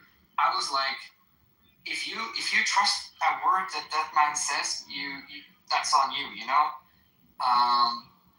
But it doesn't seem like he has control over the situation, in my opinion.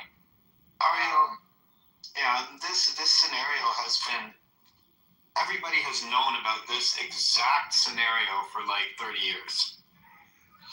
Like even local, like if you go to a small or medium-sized city in the United States or Canada or anywhere else in the world, they always do these war games, whatever they have. It's like these nerds that, they do these board games, right? Anyways, there's colleges that study warfare all across the world, and people play these games out over and over and over again. And even your like regular, like whatever, regular Joe that actually likes, reading about warfare and the history of warfare or current events, you can go on the internet right now and look for PDFs like written in like 1987 or 1976 or fucking 1972 about possible warfare between the United States and Iran, and it lays out all the potential problems and the probabilities, everything that Arya was saying. People have known this exact situation would take place for like 40 years. For like 40 years, and for some, and this war is about one thing. Well, you got two sides: the IRGC, not good people, and the government of Israel, not good people, and they completely distrust one another. So, fucking the Israelis, they can't live with this idea of uranium, right, scattered somewhere in Iran. They don't know where it is, right? They don't know where this is. That's why they're putting American troops on the ground to look for this stuff because they can't find it, right? And so the Israelis are freaking out because they understandably, they've pissed off the IRGC to such a point that now, if the IRGC has a free moment, they're going to try to make an atomic bomb. I'm not going to say they're going to use it, but they'll blow it up under the mountain just like North Korea did. They don't want any kind of threat, right? So that's why they're sending boots on the ground, and this war will not end until a couple things happen. Until they actually find the uranium, if they ever will, they may never find it, or until the IRGC actually makes a weapon and blows it up underground, right? And then they force everybody else to leave, right? Which is possible. Or until the third thing, which is like completely changing out the IRGC and finding the uranium and changing the government. Each one of these things is going to take years. So we're stuck. We're fucked. We're completely fucked over. And right, I mean, somebody wrote on the bottom, I'm enemies of everyone. Yeah, I think fucking Trump's crazy. I think the IRGC is crazy. And I surely think that Netanyahu's crazy too. So all these three crazy motherfuckers, billionaires, none of them who are like good to their own people and who are horrific to other people as well. These guys are holding the world's economy hostage. And us normal people here on Clubhouse, like, we're just fucked. That's it. It's going to be a war that goes on for years, unfortunately. I'm on purely on the side of peace. Like, I want everybody to be, smoke a big doobie, take some mushrooms together, fucking chill out, right? That thing. Perfumer, I was on a phone call, but what I just heard you say sounds really good. Perfumer, the peace that you enjoy, whether in Canada or America, the peace that you have, it's because you have killed a whole bunch of people in different nations or different part of the world. You see what I'm saying? So this peace that, I would say it's like maybe a fake peace, right? And the democracy in America, it's a hypocrisy of democracy, right? It's built on hypocrisy all over the world. Look at the amount of people that we have killed. America has killed to keep this democracy or whatever so-called democracy we have in America. Yeah, I mean, look at Iraq, Afghanistan, we got Libya, we got in Gaza, we got Lebanon. You have, even if you look into the past records, there's been other attacks, there's been other wars where America, took charge or, was part of it. And the amount of civilians' lives lost. So, I'm not designing anybody. Yes, I would never defend anybody. Evil is evil. Hold on, Matthew. So there's a couple things wrong with your statement. When you say you want peace, you can never have peace on both sides. There's always going to be a conflict because the thing is, it's very hard for people to compromise and sacrifice.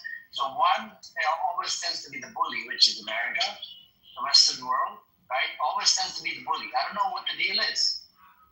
And then it shows, the other part of the world, like African countries, continent countries, countries in the Middle East. It shows them, especially media, like they're all shithole countries. The best country to be in is in America, in the Western world. So that's where we need to change. We need to change this mentality. If we can get this mentality to change and sacrifice and compromise, like you have leaders like Trump, you have leaders like Biden, the egoistic, narcissistic SOBs. You have during the Iraqi war, you have that guy, Bush. With Saddam Hussein, there was a lot of things that played a role. His father had some problems with his with Saddam Hussein as well. It was like some narcissistic, egoistic behavior there. And what was the need to sacrifice so many people? They sacrificed a whole bunch of your soldiers. But anyways, go on to I'm going to end it with that. Thank you. No, I wanted to piggyback on exactly what you were just addressing, what you were just saying. A lot of Westerners don't really understand that the liberties that you do have, the greatness that you quote unquote like to regurgitate throughout your history, it's been nothing but evil. The Westerners, and I'm talking about specifically the USA, have not dealt with any nationality or civilization of people, and honesty, and through morals. It's been raping, it's been robbing, and it's been pillaging the entire earth. So yes, of course, now with that happening, of course you have peace, because no one has the capability of being able to go up against them and stand their ground. In case in point, like you see with Iran. Okay, so the peace that you do, like Emir, you was just talking about, it's a bubble, it's a false peace. That peace that you're talking about, perfume, it comes with dealing with different nationalities and civilizations appropriately. It's unfortunate, yes. Iran happens to be in the perfect region where they have a vast control over the oil. Okay, so if you want that particular oil, definitely to help out the oil that you just took from Venezuela, which is a crude oil, you deal with them rightly. Obviously, they're going to reap the most benefits because the oil is theirs, it's in their land, it's in their region. But when you start trying to take something that doesn't belong to you, you can never have peace. There will always be war. Okay, and America has a big track record with taking the land from the indigenous Indians. It didn't belong to them, but they took it. They didn't want to deal right with them. They wrote various different forced treaties, okay, having it signed and not understanding what it was that they were signing, and then changing, making it seem as if, well, it's your fault. America has a big history with this, bringing people from other lands over here to this land to serve chattel. I mean, it's you gotta address the evil.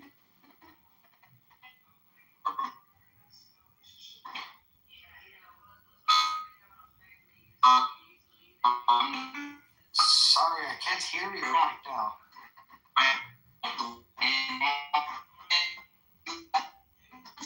Bro, you're in the Matrix. I'm always talking and going on these car. That's what it is. I apologize. I get the car, but that's all I wanted to say. I wanted to piggyback. You're back now. So can you repeat what you said for the last 40 minutes? Oh, I'm sorry. Can you hear me? Can you hear me?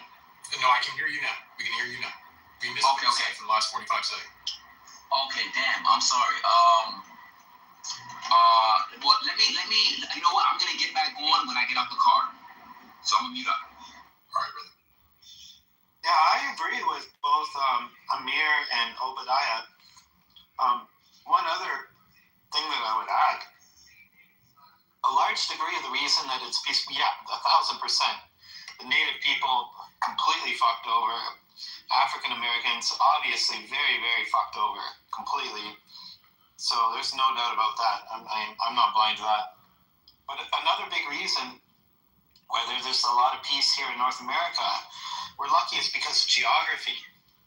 And we have massive oceans on either side of us, and basically, Canada, US, Mexico, kind of good friends, basically, right? We argue, but we're chill with each other. So we're lucky. We're fucking lucky. Now, the other thing, but that's, the geography of Iran is also a very strong geography. And I think right now,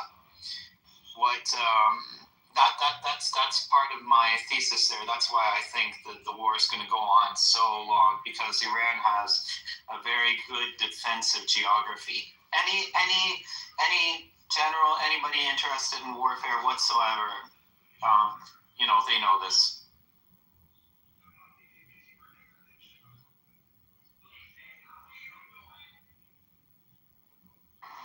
Yeah, no, you're absolutely right. So when you look at the history with Iran, right, you got to start back from. The man even brought this up. I had to look up this guy with Dr. Masoudi, who nationalized the oil. When it comes with Iran's rich history with dealing with the, you gotta start there. You can't really require and ask Iran to do much in this particular situation that they're in with being in war with Israel and the U.S. Definitely understanding the history, they definitely are acting in a state of defense. So it really starts with the West. Everything starts with the West. I mean, you gotta start with the West. I mean, even with the war that just started back in about a month ago. Iran and the West have always been at each other's throat. Primarily, the aggressor is the West. It starts there. Why did you even go into war?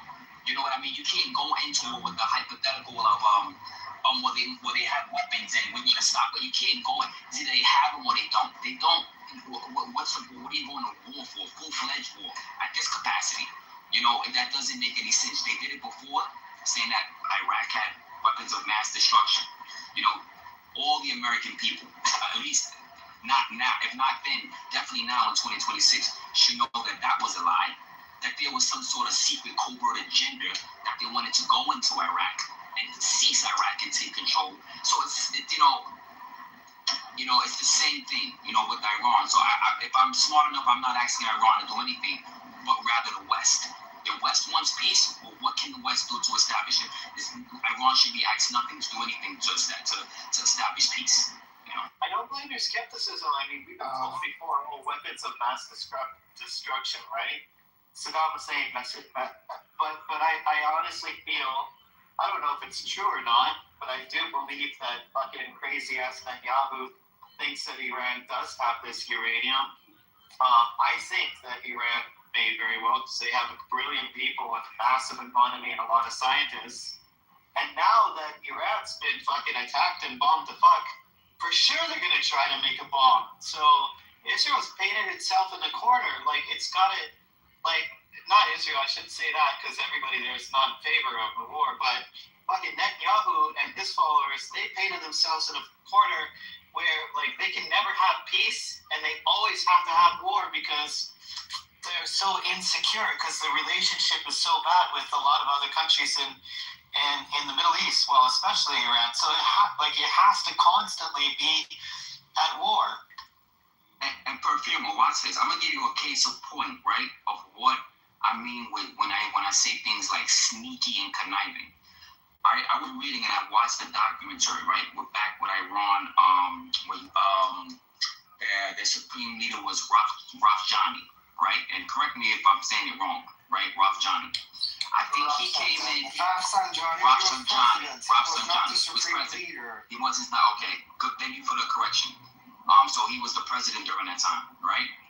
And I think, and help me out. I think it was Ronald Reagan who also became the president of the United States during the time Rafsanjani was president, right? Now that's when the Iraq and the Iran war was happening. Let me come over here, right? Now Ronald Reagan coming into president, he says, he's going to go back into, obviously negotiations with the West. That actually was incited through Iran, not the West. But Ronald Reagan had a statement that said basically, goodwill begets goodwill. So if they want to come into negotiations with us and do something good for us, then we will respond with doing something good for them. During that time, Hezbollah had American hostages, right? So Iran, what did they do? On the behalf of Hezbollah and Iran, they wound up speaking to Hezbollah, right? And Lebanon, and basically they wound up getting those hostages released and sending them back to America. So that's an act of goodwill.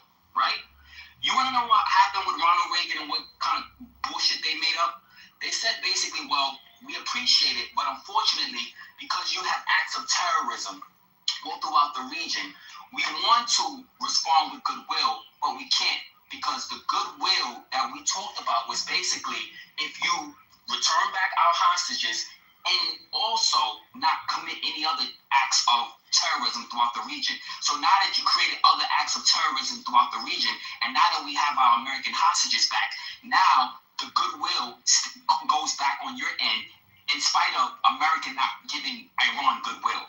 That's dealing treacherously and falsely and conniving with a country. So, you know what I mean? Like, that's a intricate of why specifically Iran has a vehement amount of hatred to the American government, because that's how do you I get back your hostages, and you basically are saying, well, we can't, and you're giving us back the hostages, the sanctions that you might have wanted to be lifted off so that you can have weapons to fight Iraq back. We can't lift those sanctions because we now have to address the other quote-unquote atrocities that you've committed throughout the region. So now, Rafsanjani and them, they're like, well, no. What in the hell with this? We're no longer going back into negotiations. Now you take that same incident that happened about 30, 40 years ago and speed up until now. Look how the West have been dealing treacherously with Iran. We're coming to the table with negotiations. You come to the table, you negotiate, and you're bombing the country. You can't, that doesn't make any sense. And this is not just one incident. When you look back at the history in terms of negotiations and these peace talks with Iran and the whole guy in the West, is constant evil on the end of the West. And this is why I'm saying, when it comes to real peace, it starts with the West. Funny to me, because you just skipped over a lot of his like. No, I just wanted to sum it up. That's I get what you're saying. So if it wasn't for the United States, South Korea will look like North Korea, and they'd be bound down to a supreme leader, literally. So it's not just, I understand people have gripes, and me as well, against the West, but let's not sit here and think that Russia won't rule the world, and we will be bound down to supreme leaders right now. You know, so that's what would happen. In terms of what? What do you mean? In terms of what? If you pulled out the United States and just imagine it don't exist, right? Like snap, it's gone. These other countries, leaders and superpowers, they would take over the world literally in a heartbeat. Well, then, I gotta go. But wait, Nathan, do you mean take over the world because of like they'll actually take back control over the natural resources based on where the country and the landmass of the people are located, or do you mean take over the world by committing atrocities all over the earth and instilling fear, raping, robbing, pillaging? Like, what do you mean by what you said? And he left. You have to explain that. You can't make statements like that. And I just wanted to say. I think Jay wanted to chime in. Sunny, and then Jay. I think you should ask a question first, because I'm going to talk for a minute and a half probably. Thank you. I'm just asking from the experts that know. Hello, Harry, can you put me in the queue, please? Thank you.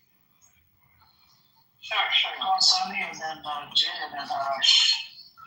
My question is for the people that are more familiar with the war strategies and the situation. Let's assume that Iran lose the Strait of Hormuz. How would it look like for Iran in long term?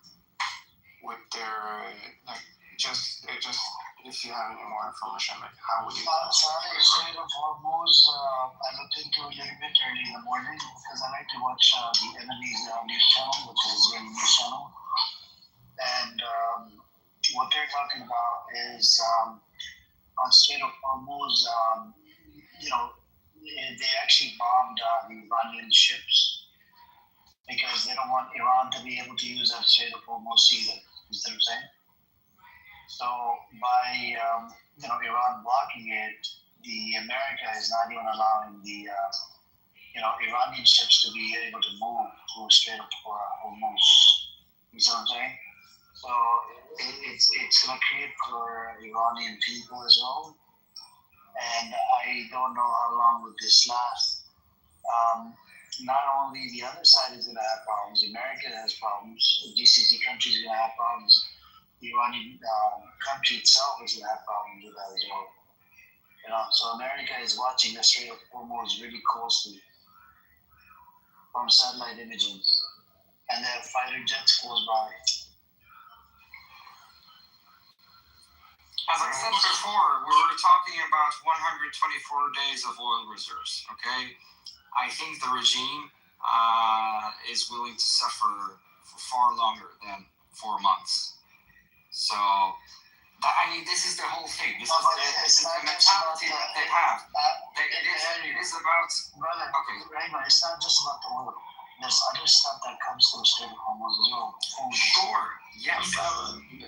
My question is that besides the Strait of Hormuz, what other strategic what's the word? What other things that Iran can do that can has the same effect as the Strait of Hormuz? It's their strongest weapon. They don't have much else. What they can do is to disrupt these countries in the Gulf. We've seen that. For example, the Bahraini and the Saudi Arabian Formula One Grand Prix, which I'm a huge fan of, they're probably not going to happen. They were due in April, and they're already talking about canceling them. Because they can't guarantee the security. So that's what they can do. And as long as they still have launchers left, which they do to some extent still, they can send them from time to time. But obviously, the Strait of Hormuz is their strongest weapon, and they know that, right? So, but the mentality is completely different. So they are willing to suffer. The Iranian people are already suffering a lot. Like. The protests in January were triggered by the poor economy. The economy is really, really, really bad. But people are used to this, okay? They're used to shit getting a lot worse than it was before, in a way which I think most people living in Western countries can't really imagine. So, as I said before, I think there are lots of reasons for Trump, at least, to end this war in a couple of weeks, maybe a month or so, because of the impacts it has on the global economy, which has already started to be felt. Like here in Sweden, it's already gas is already getting more expensive, and Europe isn't even that dependent on oil from the Middle East anymore, right? Sweden has, for example, Norway, which does have oil just next door. So this is going to be felt, and as I said, you have midterms in November, and I don't think Trump will want a war to continue for that long, and the regime only needs to survive for that long. But I do think the regime is going to get screwed afterwards. Not so far into the future, but that's going to happen through the people, not by military intervention. And I think that was going to happen anyways, even if Israel and the United States wouldn't go in. I think they cracked the glass, so to speak, in the January protests. So even if they didn't succeed, I think there was a high probability that it would succeed the next time. And the military intervention doesn't really change that, because there's not going to be an uprising when the country is in war. Over the long term, I can definitely see how everything will eventually change. The IRGC, they'll get kicked out. Eventually, it could take 10 years, right, Ariel? But if they send in 2,500 Marines, just 2,500 Marines, I guarantee you those guys will be chewed up to nothing. They'll all be killed. Every single one of them, unfortunately. I don't want to see troops. Oh, yeah. 2,500. I think so, too.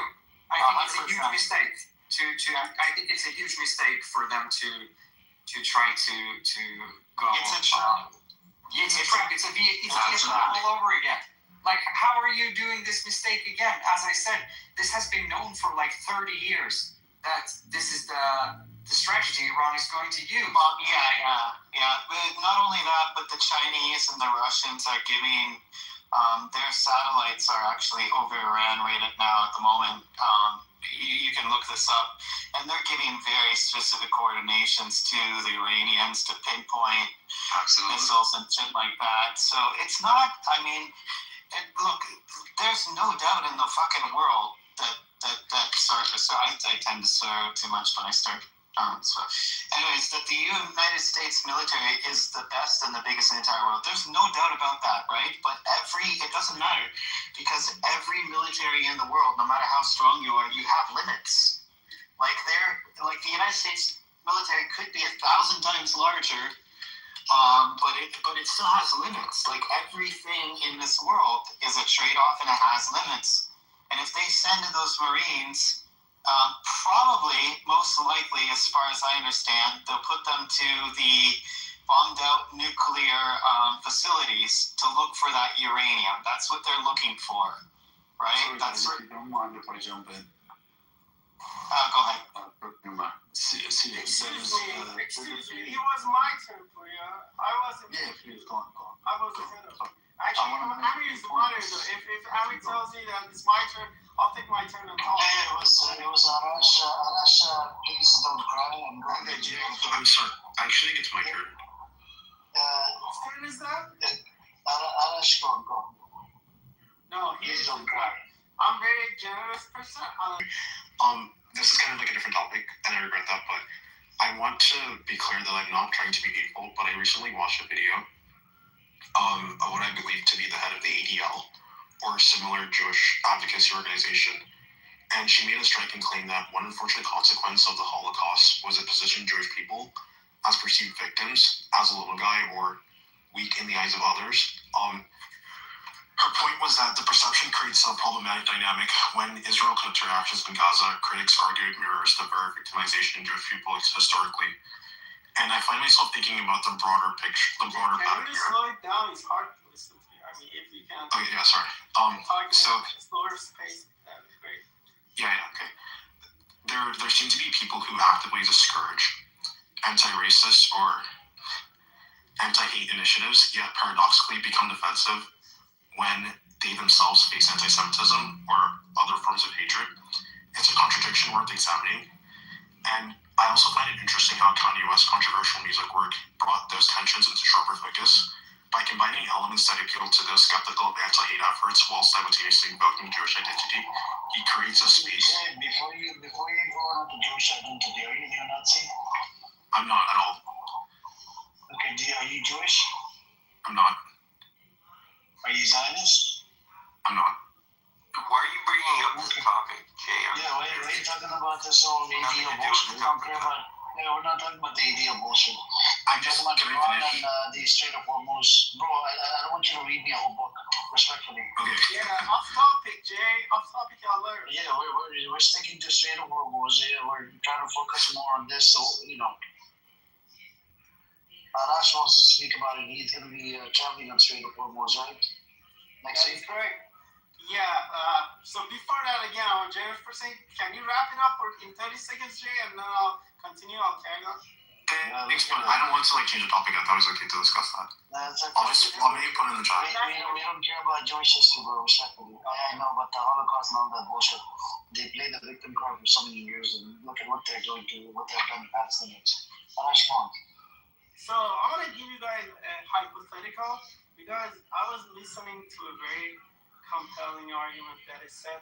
Let's say hypothetically tomorrow they announce ceasefire and the war ends.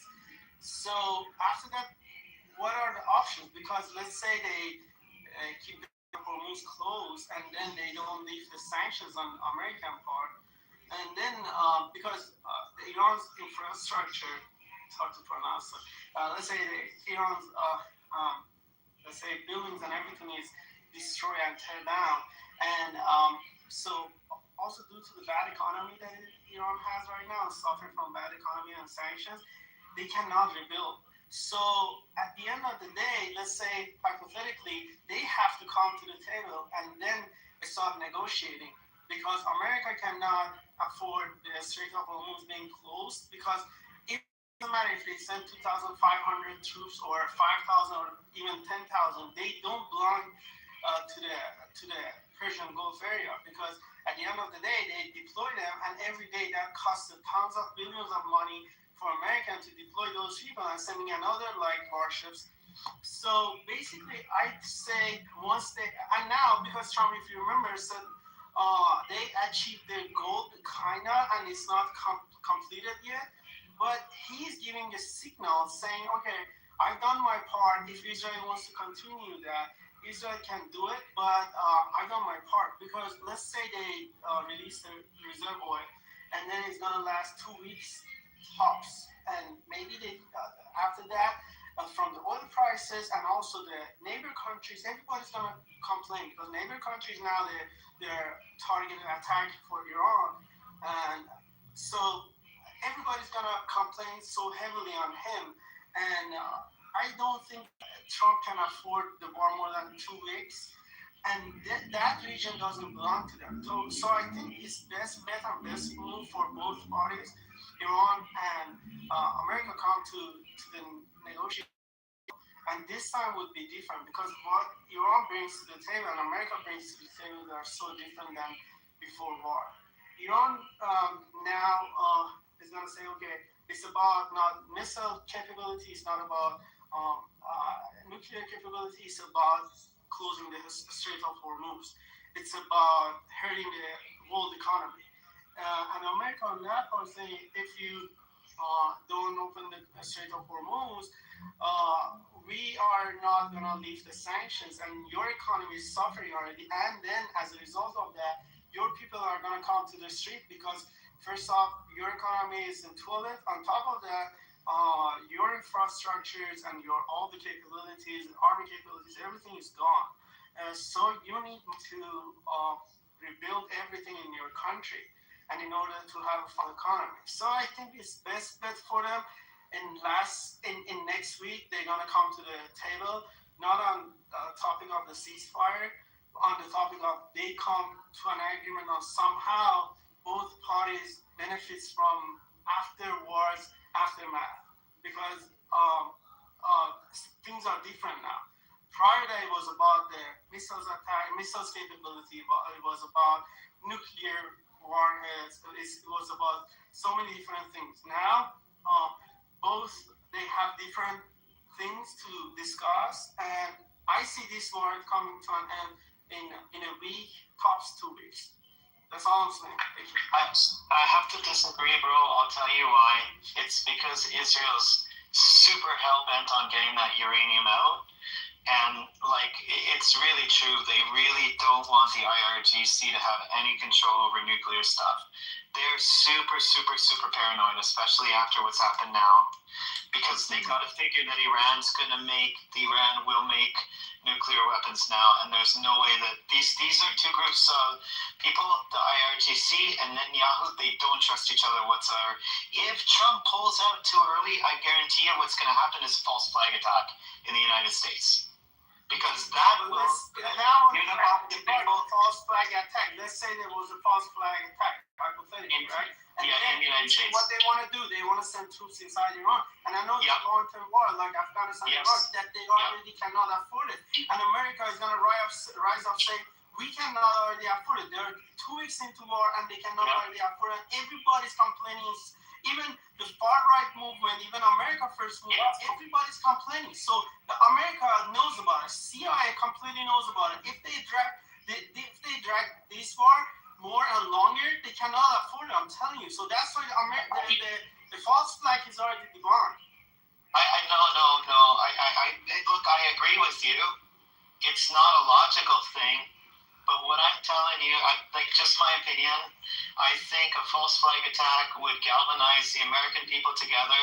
It will put some troops on the ground, and it will be very, very long, and it's not going to be good for anyone. But honestly, Israel is so distrustful of IRGC, and IRGC now, of course, they're so distrustful of Iran, that Iran will make an atomic bomb, or maybe not use it, but just make it to get everybody in the region to leave them alone.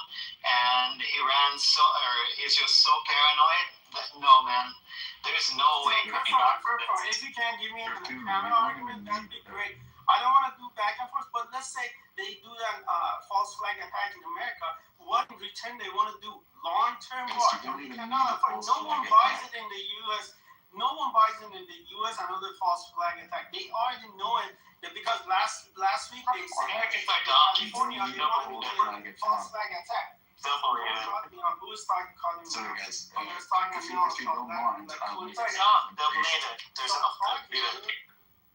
See, based on the current news that they have decided to deploy. No, I'm not disrespectful. You can listen to me and learn something. It's fine. What do you mean learn something? That was marketing, piece of shit. Anyway, so let's talk about the recent news. So basically, they have been deploying about 5,000 people. Apparently, 2,500 of them are sailors and staff, and about 2,500 of them are Marines. You don't need a false flag attack. You just need to send them into the meat grinder, and then the American people will follow you. It's going to be a bipartisan mobilization. Yeah. It's going to be a bipartisan mobilization inside America. So basically what they did during the Iraq War in 2003, they mobilized it. It took them a year to mobilize about 100,000 people and about 10,000 people from the Five Eyes and about 40,000 people from NATO. So basically what they're going to do is they're going to cause this, this massacre inside Iran with 2,500 Marines, and then everybody will accept it. Don't worry, you don't need a false flag attack on California. You don't need to send drones to California. It's going to be done here in the Strait of Hormuz. Everything is going to be possible. That's possible. Yeah, it's very simple. What do you guys think about this? Okay, what do you guys think about this, Buria and Perfuma? That to be honest, I don't believe Russia or China, because I know you guys were saying that you think, I don't know if it was me or somebody was saying that they believe Iran would actually, it's possible for them to actually lose the grip that they have on the Strait of Hormuz. And I was just thinking, I don't think Russia or China would allow that to happen, since they do have interest in that, them keeping it closed. So what do you guys think about that? So losing the grip on Strait of Hormuz needs boots on the ground. It is not possible without that. What are you gonna do? You're gonna bring in, the career on the edge of Iran? No, they're not gonna do that. They're not that stupid. So what they're gonna do is basically try, initially, what they did in Iraq as well. Initially, with a few thousand people, let them die. So the American people would fall behind it. They will come behind it, and then there is mass mobilization. But if it's American troops going there, it's a very different. It's very, very different than a false flag attack would definitely be the most effective way of galvanizing support. Much more than sending troops, because there's a difference. There's a difference in being an attacking nation and being attacked, right? It's emotionally different, right? But I hear what you're saying. I hear what you're saying. They could do that. But the problem is, the Americans have already experienced 9/11. They're not going to believe it. At least this galvanized society of the United States will not going to believe another 9/11. How are you going to do it? I think they're still not, bro. I think they would believe it. I think they would. There are some young idiots like Reverend yesterday. She was telling me that Iran could attack the west coast of America with drones. That's how stupid she thought. That's such a ridiculous statement. That's completely different from the Iran plan. The Iran plan is to divide the United States and Israel from its allies. That's what they're doing very well. They're putting pressure. Keep this in mind. There's a guy, right? It's a highly decorated Marine. Okay, highly decorated Marine by the name of Brian McGinnis. And there's many more who stood up I'm not in DC. I'm not sure what the format of it was, but they stood up in DC and they pretty much protested verbally that they were against the American government in the war, and they've gotten arrested, they've gotten driven out. And the point of me mentioning is that I think a lot of the American people are a lot more cognizant of this war between them and Iran than they were with the war that triggered Iraq through 9/11. And so I don't really think, like you said, you don't need a false flag attack, but I don't really think false flag attack or not, the American people, even if they wanted to put boots on the ground over there and then have a lot of American people get killed and then they start siding with the government, I don't think that's going to be the case, because it's always going to be, with this particular war, we told you we didn't want it. We told you we didn't want it. We understood why we didn't want it. They're already mad at Trump for other things personally with him and his administration and a lot of American people don't buy another false flag attack. They already know that could be the part of the bigger plan Israel, Mossad, and CIA maybe come with. So, right. American I people agree. are not buying it. I agree with you, Arash. They're not going to buy it. I agree. That's what I'm saying. That's not going to work. There's one specific problem in the American society. The American society right now is a very bipolar society. You cannot bet on them, honestly. It's very difficult to bet on them. That's a good point, Woody. That's a good point. Yeah, so going to the point, accepting the false flag, something similar to what George Bush said during the 9/11. It is not that easy. It is not super easy, because the hegemonious factor that was, capable of holding the American idea during 2003, the war on Iraq, was, it was very strong. But right now, that is not the factor. This is one of the elements that basically depicts the downfall of an empire. So, what is going to happen? Basically, these guys that you see, these guys that are walking in streets, you've seen them today. I'm not taking sides here, but I'm telling you my honest speculation. These guys that you see, they're walking in streets, and they don't care about fucking bombs. They don't care about the GPUs. These guys want you in their land and on their soil. This is what they want. This is what they're good at. This is a thing that they have done for many and many years. They want you to come in. This is the Ho Chi Minh plan.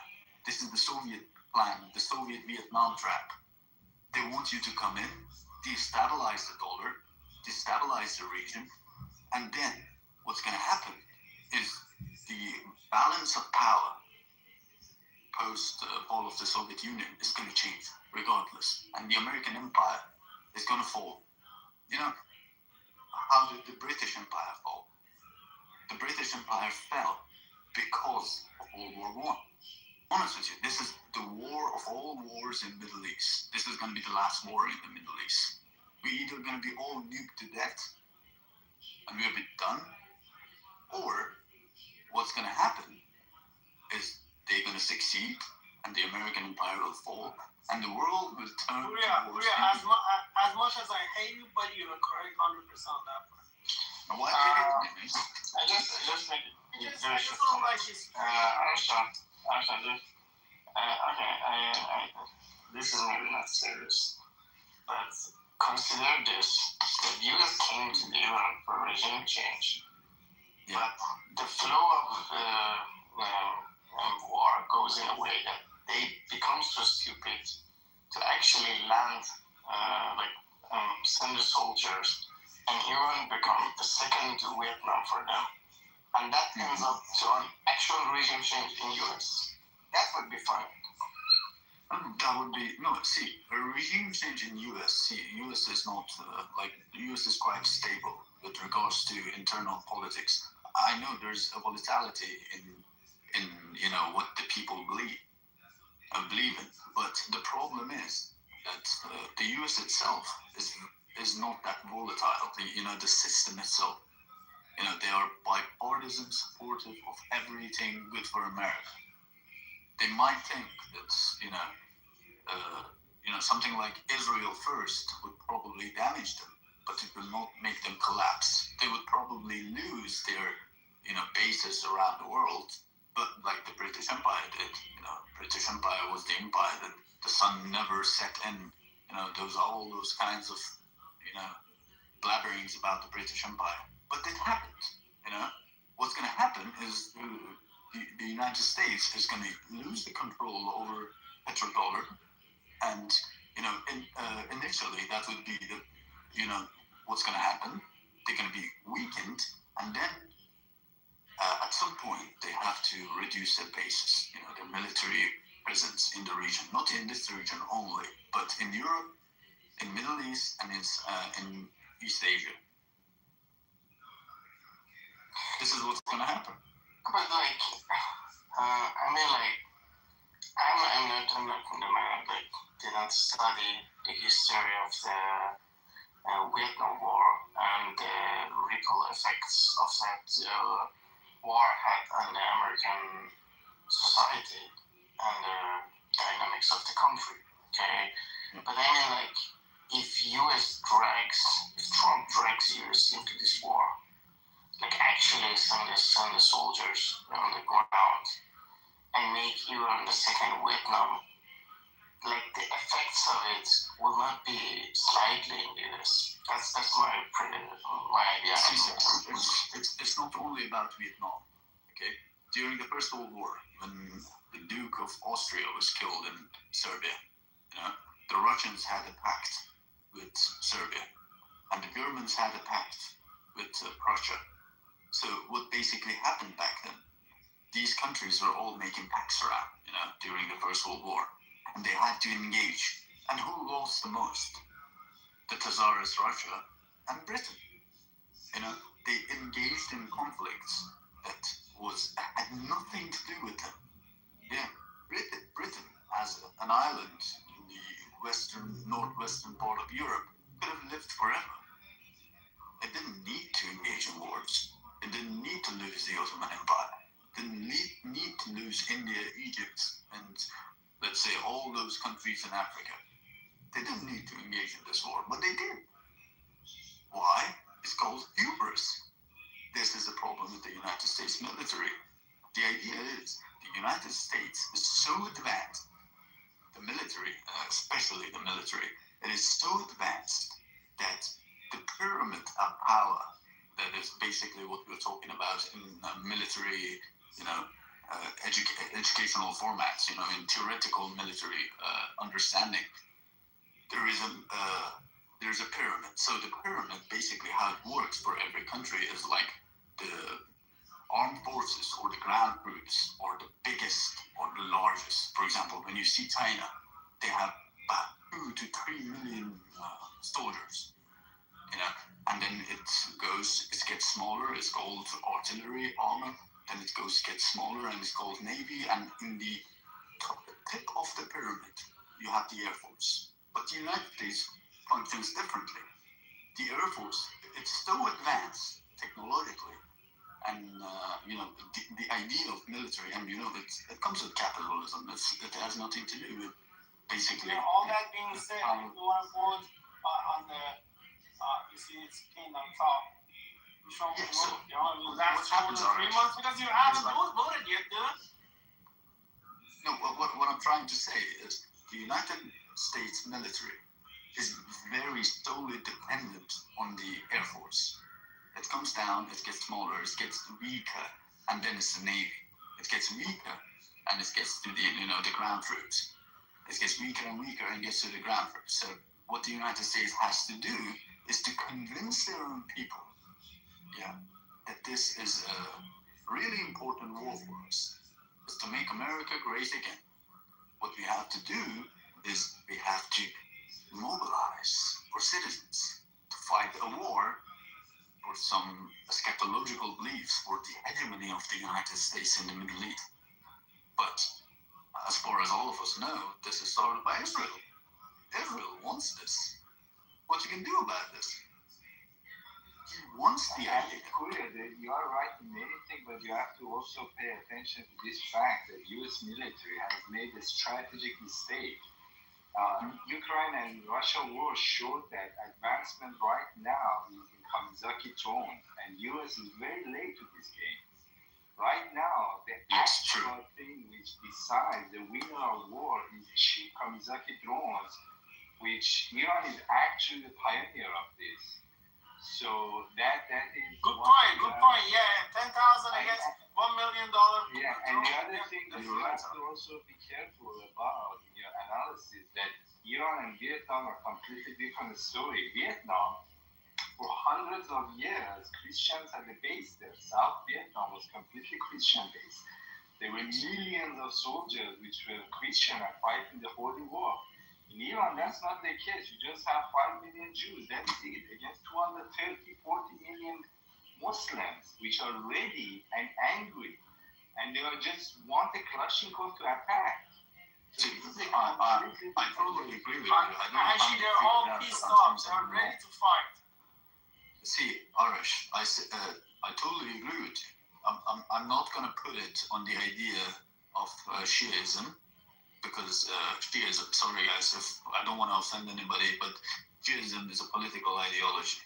It's not basically a religion.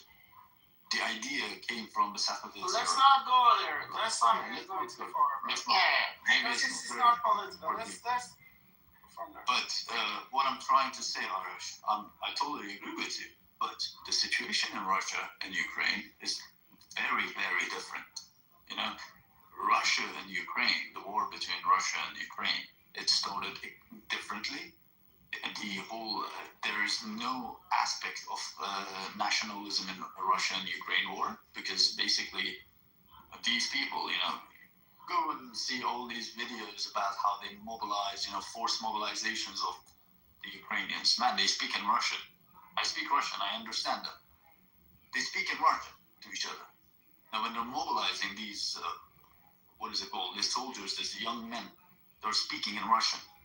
So basically, they're mobilizing Eastern Ukrainians who Lenin put them there back in 20s and early 1910s. And they're mobilizing them to fight Russians. They're not mobilizing anybody from Lviv.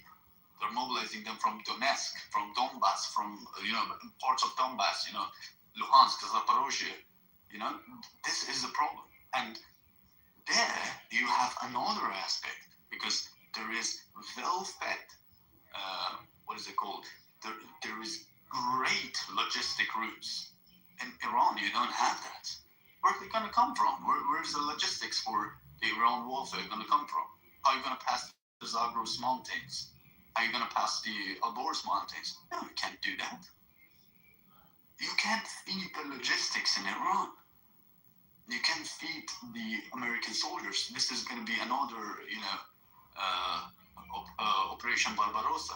It's going to be dumb. It's going to be retarded. It's going to be what Napoleon tried and failed in Russia. It's going to be what Hitler tried and failed in Russia. It's going to be the same scenario. It's actually, as a matter of fact, if you really read the history carefully, you see that Soviet Union, the reason they collapsed was Iran-Iraq war. Saddam was a KGB agent completely, and they attacked. This is the end of Soviet Union. Arash, I'm not going to go into conspiracy theories. No, it's not. The Soviet Union collapsed. Arash, the Soviet Union collapsed after Nikita Khrushchev. I know that's the media brainwash. The reason, no, not after Gorbachev. The reason that Soviet Union collapsed was because it couldn't defeat Iran. Everybody in the world understood that Soviet Union military is weak. They were all over for Saddam, and they did not defeat Iran once. Let me land my point. Once your hegemony of your military might is disappeared, that's the end of you. So that's the mistake that Soviet Union did during Iran-Iraq war. See, Arash, you're completely mistaken on this topic. Arash, unfortunately, I have to tell you, the Soviet Union collapsed because of Stalin. You know, when Stalin was a cult of personality, he was a great leader. Okay, some may disagree, but I think he was a great leader. He industrialized the Soviet Union. He had the idea behind the cult of personality. But when Nikita Khrushchev in the 50s, he came into power, he Stalinized the Soviet Union. So the idea with development and industrialization of the Soviet Union will disappear in over a year. Many people believe that perestroika, basically what Gorbachev brought to the Soviet Union, destroyed Soviet Union. No, but the Soviet Union was already destroyed 50 years before that, actually 40 years before that. This was what happened. I mean, yeah, you can say that. You can say that like the corruption and those things. United States, like there is all these things going on as well. But the point is that the whole world accept U.S. military as a dominant force. They are a dominant force. They are a dominant force, but they're dominant. Yeah, at that time, Soviet Union, the Red Army was also a dominant force. If they decided to go inside the country, nobody could stop them, right? So during Iran-Iraq war, Iran stopped them with nothing, without American support. And that was the end of it. Like everybody, especially in East Europe, they found out, oh, okay, this is just a paper fight. We have See, I'm not a defender. I'm not an advocate for the Soviet Union. Okay, the Soviet Union is already done with. We had our own problems with the Soviet Union. They caused famine once in our country. 4 million people died in our country because of the Soviet Union and the Anglo-Soviet invasion of Iran. So I'm not going to defend Soviet Union. The point is, we're not even talking about it. I know. The point I'm making is this, that the actual downfall of the Soviet Union was during Iran-Iraq war. And it was clear that Khomeini wrote... It's unrelated, Arash. This is historical fact. No, I just want... No, I want to make a prediction of this war, that American dominance of the world stage will fall in this war, because Iranians are not going to back down. And what happened is that the whole world will conclude that the American dominance is the paper tiger. They are not as strong as they say. The best case scenario that we can compare the United States of America to the Soviet Union would be the Afghan war. Yeah, so the trap was set by the Americans during the Afghanistan war of 1980s in the Soviet Union. Guys, may I intervene in this conversation? I want to ask. Yeah, you can. Let me just land my point. Let me just land my points, and then you made the Soviet Union want to invade Afghanistan because they already had Tajikistan, they had Turkmenistan, and they had influence in Iran. So they had the idea, if we become dominant over Afghanistan, yeah, we are gonna get a grasp of the Middle East. But the problem was the Afghani people had a serious problem with the globalist Trotskyism ideology of the Soviet Union, because the Soviet Union after Stalinism, post-Stalinism, it had picked up back the idea of globalization, globalization of the Soviet Revolution, which I say it doesn't work. I am telling you this as a Marxist-Leninist myself. No. So again, you are making a slight one correction. It's not about Afghan. This is civilization. This is about Islam. No, this is about.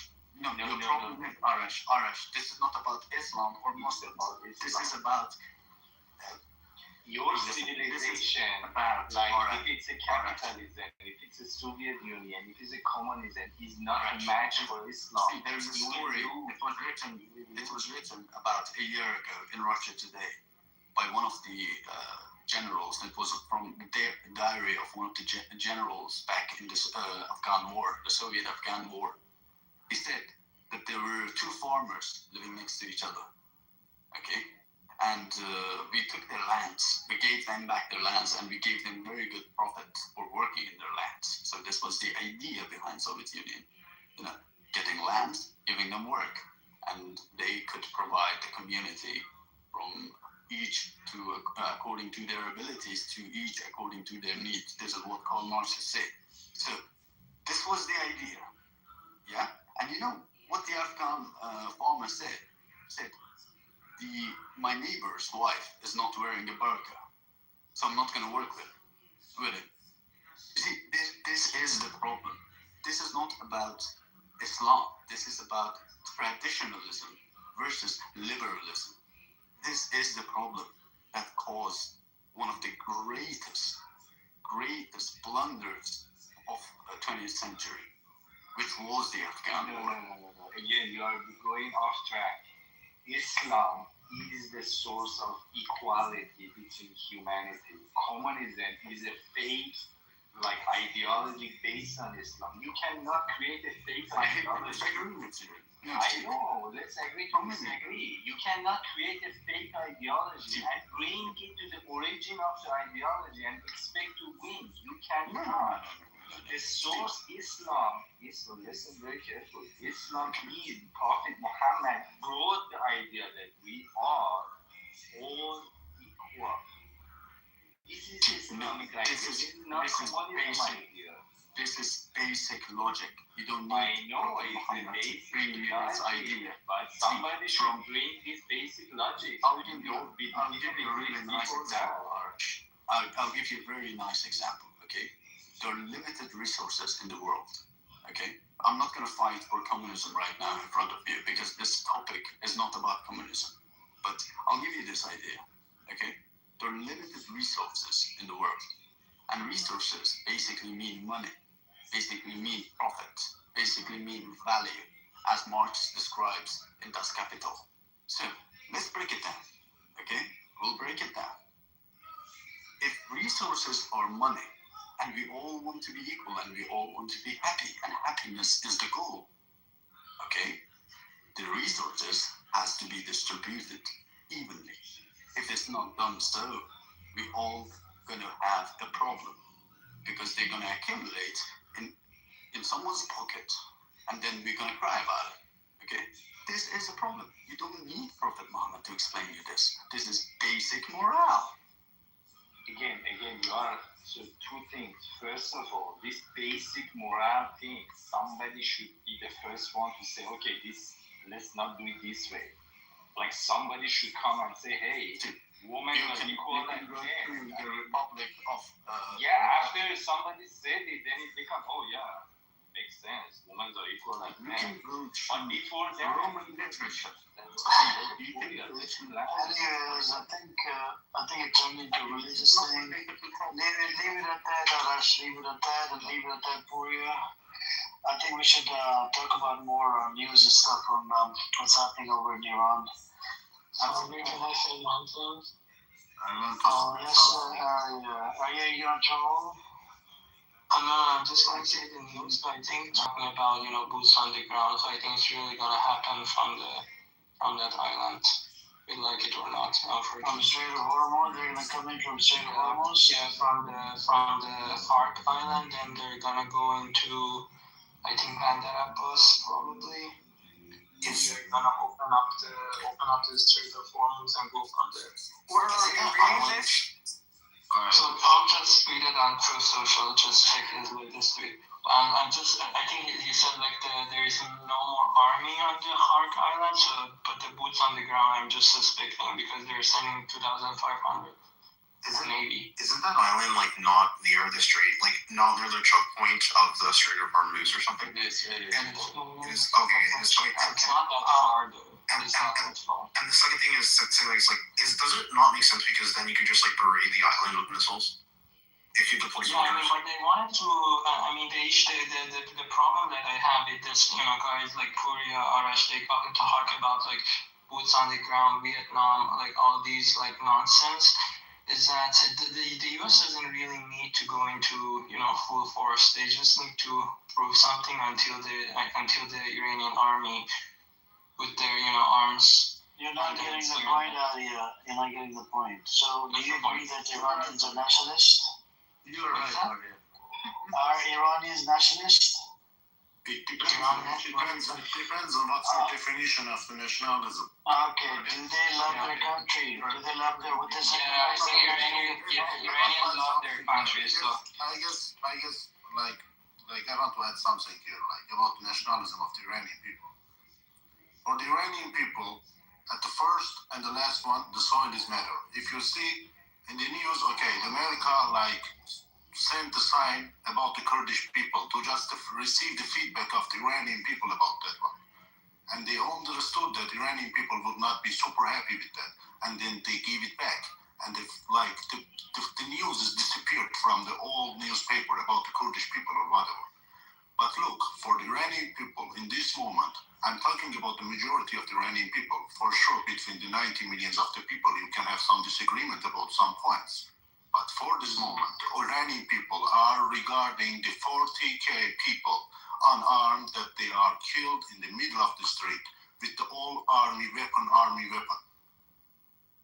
So now, imagine in the World War II, I'm saying this one to the, if we have some guests from Europe in this room, I don't know. But I'm saying that in this Europe, like if America wasn't intervened and didn't intervene in the World War II, what would be happened in the Europe? What? Nothing. What do you mean, Korea, nothing? So what do you mean, nothing? No, nothing. But the Nazi would have taken over the world. What do you mean, nothing? The US was attacked by Japan. What do you mean, nothing? 80% of the US people didn't want to go to the war. What do you mean, nothing? Where did they attack? They attacked the fucking... They attacked the Pearl Harbor. They attacked the fucking Pearl Harbor. And then the US entered the war. It's in the middle of the ocean. Pearl Harbor is in the middle of the ocean. It's in the middle of the ocean. It's in the Pacific. It's in the Pacific, but it's a U.S. soil. It's a U.S. soil. Pearl Harbor is a U.S. soil. What that has to do with... You were saying if U.S. didn't enter the war, nothing would happen. U.S. didn't enter the war until Pearl Harbor. Do you know the history or not? You know the history, but I'm teaching you. You know what I'm pissed? It's that you know the history and I'm teaching you. You know the history much better than me. Because the U.S. did not have any impact on the Eastern Front, which basically all the war was going on. 25 million Soviet soldiers died in World War II. What are you talking about? Around 2,000 people, around 2,000 U.S. soldiers died, then U.S. entered the war. Look, I want to add something. I started the question. I said how nationalistic Iranian people are. Because let's say, I'll give you guys a hypothetical scenario. Korea is right.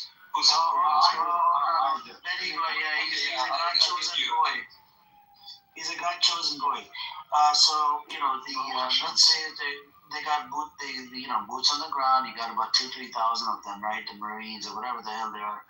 They get on the ground, and suddenly, let's say if Iran sets them up, because Iranians, they have gone through the war and whatnot.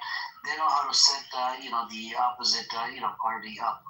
Setting up meaning, setting up traps, doing a whole bunch of stupid shit where, U.S. Marine might get America might get the taste of their own medicine, but I don't support the killing, but I guess this is what Trump wants. I don't know why Trump wants to sacrifice Americans. No, because that's impossible. Of course, that's something. For the sacrificing the American people, look, every country in this war, Israel, America, and the Iran people and the regime, they are following their own interests.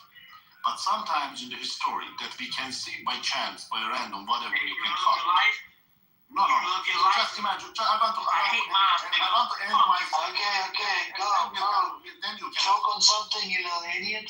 You can ask the question after, okay? I want to end my statement and then you can ask a question, whatever you want.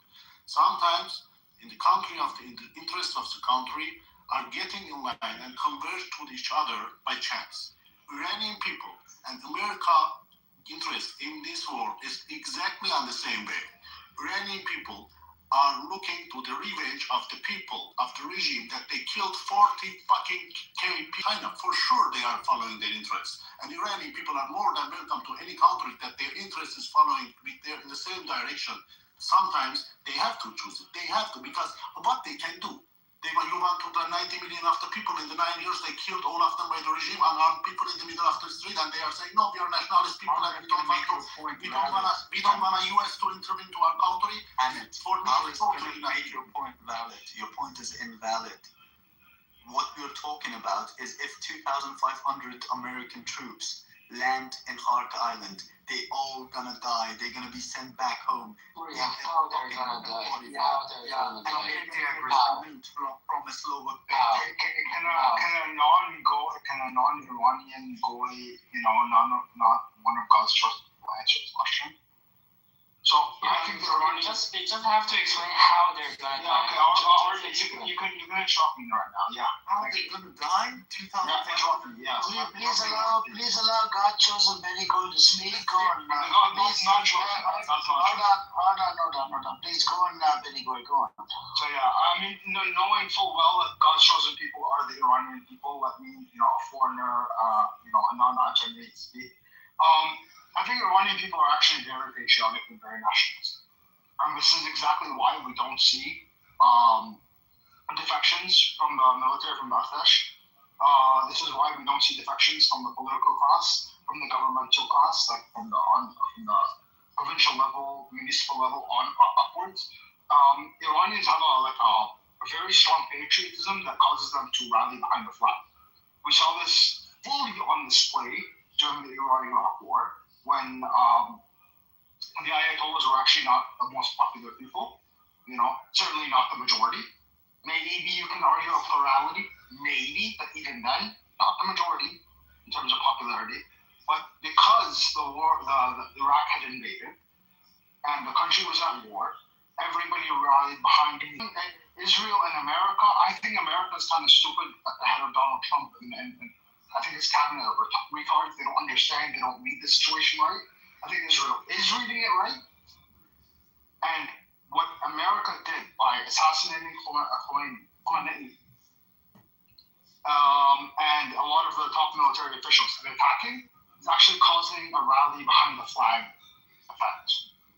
And this is why America and Israel, ironically, are saving the government, not causing its destruction.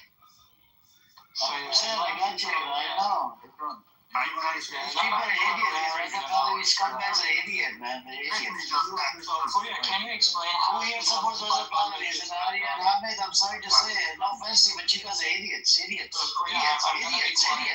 Just explain how they're gonna get Korea. I want to just some point about the national. In a million people, when you can kill 40,000 people in 2 days, imagine what they can do to 200, 500 Marines stranded in an island. They did it to unarmed people. They did it to unarmed people in Korea. What do you think they're gonna have, the Americans? Come on. What do you think they're gonna do from the Khark Island? Do you know where the Khark Island is, Arya? Korea. I'm gonna explain exactly what happened during Nasruddin Shah. Where is it, Arya? Where is it? Answer it. Answer the question quickly. Rapido. It's near Bushehr, so they're gonna go into Bushehr. The moment they reach Bushehr, the IRGC is gonna surrender. That's exactly how Britain makes Nasruddin Shah surrender. If that didn't happen, what are you gonna do? If they didn't surrender? If they don't surrender. See, I'm gonna. Are you going to send me $1,000, Arya? If they don't surrender, are you gonna send me $1,000? Korea, here's it. Arya, are you gonna send me $1,000? Even though it goes against religion, but are you going to send me $1,000? I'll give you $1,000, yeah. Okay, everybody, please keep in mind, he's gonna give $1 if the INGC doesn't surrender. Is compare modern. You're done, Arya. You're done. Make sure to lose get the $1,000 ready. US dollars, not in fake money, not in monopoly dollars. This dude is comparing modern warfare to 17th century. You don't know if he's a dude. Is he a dude or is he a female? I really want to understand your guys' point on Iran war. Do you really comparing Iran against Vietnam? Do you know how many airplanes? Do you know how many airplanes Vietnam shot down? Do you know how many airplanes? You fucking moron. What? He's not a moron. He's a smart one. I want to add something. I have the time. Are you that fucking stupid? Let's do one mic at a time. Come on. Korea, please be polite. I mean, you caused all the you want yesterday. I also did the same, but please be polite today. I'm being really polite with you. He was on your side, you were on his side, and he was on your side, and you were on his side, and you guys were buddy, and you were kissing each other's neck, and feet and noses and whatnot. We just need one more time. Should know how to act, If we are supporting the democracy or whatever, we should first know how we should talk together at the first place. This one is not dialogue, it's fighting. We are discussing, we are arguing, okay? Yeah, we're discussing. About the point. Where are you from, Hamid? I'm from Iran. I'm from Tabriz. I'm from Turkish section of Iran. I'm from. So, Hamid, are you separatist? Hamid, are you separatist or no? Of course not. Come on.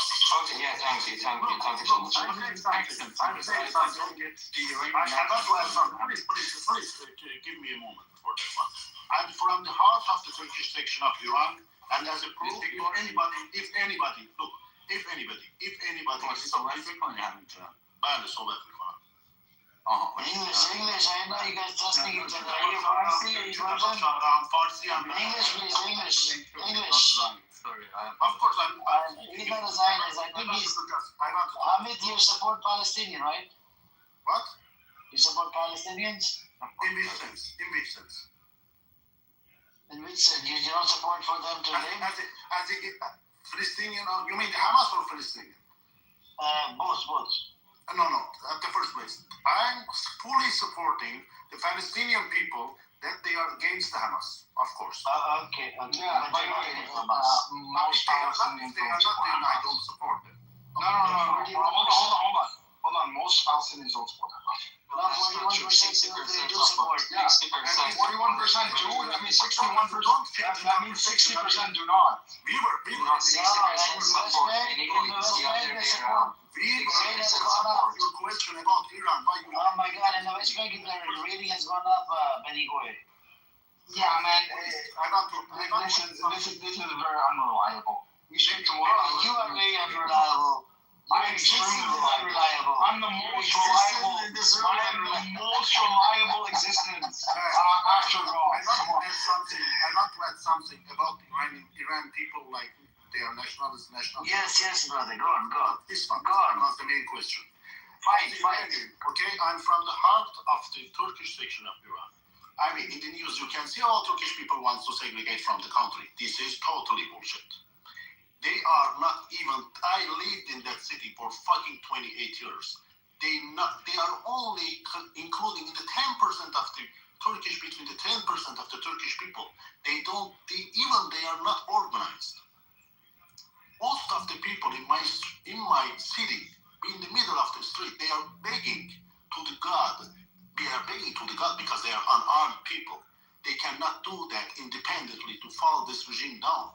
And if you see, my father in the Iran and Iraq war, he was volunteer soldier as 18 years old in the middle of the Iraq, and he was defending the country. They didn't want to give only one soil because in the year after the revolution, Saddam in the interview, they said that to the interviewer, we will talk to you in the Tehran. And they couldn't do that for the fucking 8 years because of Iran nationalist people.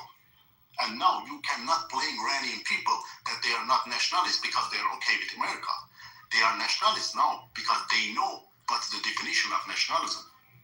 In that moment, they were not defending the regime between Iran and Iraq because they were understanding that the regime interest is in the same direction with the people. But after the 47 years, they understood that this regime is following another interest and that is not in the same direction with the people. Even so, the regime change has to come. Hamid, I am a Turk. For sure. I'm saying for sure. The revolution has to come from inside. If it's from the outside, I will never. If your point is completely correct, but I'm asking you that I don't know which year was that, from the 20 years ago, multiple times, 5 times, 6 times, independently, fully, unarmed way, people came out the street, polite, impolite, whatever way. They said that we don't want this regime. What happened? How many people? My question. Can I complete my question? How many people? Please, brother, go on. Should be sacrificed. They are the asset of the Iran. The old people are killing in the street. They are engineers. They are the asset. See, revolutions have sacrifices. Lord, how many people? Many. What is the end of that? No. You cannot do that. You cannot do that because they are the asset of the country. You cannot sacrifice all the smart people. You cannot sacrifice the old potential. Can't you get freedom without sacrificing, Hamid? Then after the freedom, who will build the country? Who will build the country? What happens if a revolution happens? Why do you expect? But keep one thing in mind. I want to give you guys one thing, okay? In Syria, when they toppled Bashar Assad, do you know what Israel did, right? They bombed every thing in there that the military asset. So they're going to do the same thing in Iran. Just remember, Arya, remember this, okay? You won't have no weaponry to defend your country. It means if America down the road wants to come over and rape you, they will rape you. You'll have to bend over and get raped in the ass. Let's not go that fast. Let's say that. No. I think this is what's going to happen to people like Arya and people who support Raza Pahlavi. It's not comparable. It's very comparable. It's a sovereign nation. Syria is a sovereign nation. So is Iran is a sovereign nation. Oh yeah, no, I'm not going to respond to this. Completely makes sense. You're not going to respond to they're getting raped? I think Syria is probably the most comparable situation. That's what I've been telling these people. No, it's not. It's not. It is. Stop the cap. Syria is a country. Syria has been a country for only 7 years. How are you comparing it with like a civilization? What is been a country for what? In the same way Iran has been a civilization, Syria has been a civilization. Right. Iran, the shape of the country that you see right now has been this shape for 200 years. We had like natural everything. No, that's not true. That's not true. 200 years, we just lost Bahrain. Last 200 years, that's not true. Bahrain. That's not true. 100 years ago, you didn't have that one. What are you talking about? Hold on a second. The Arabs were independent 100 years ago. Hang on for you. Hold on. Let's do one mic at a time. Puya, just see what side you are. Puya, please see what side you are. Hold on, a second, please. You are with some guy, and I'm really sorry that I'm not dumb. I'm smart. Intelligent. Hold on, Ari, please mute up. Thank you. You called us dumb, Arya. Okay? I have to mute everybody. Sorry. Hold on. No, I'm dumb. No, Benny is smart one, man. Come on. He knows the history. He talks to Prince too much, apparently, I guess. Oh, you hate Prince? I might have my disagreements with Prince. It's a fact of why do you talk to Prince, Benny? Why? Because I'm a goy.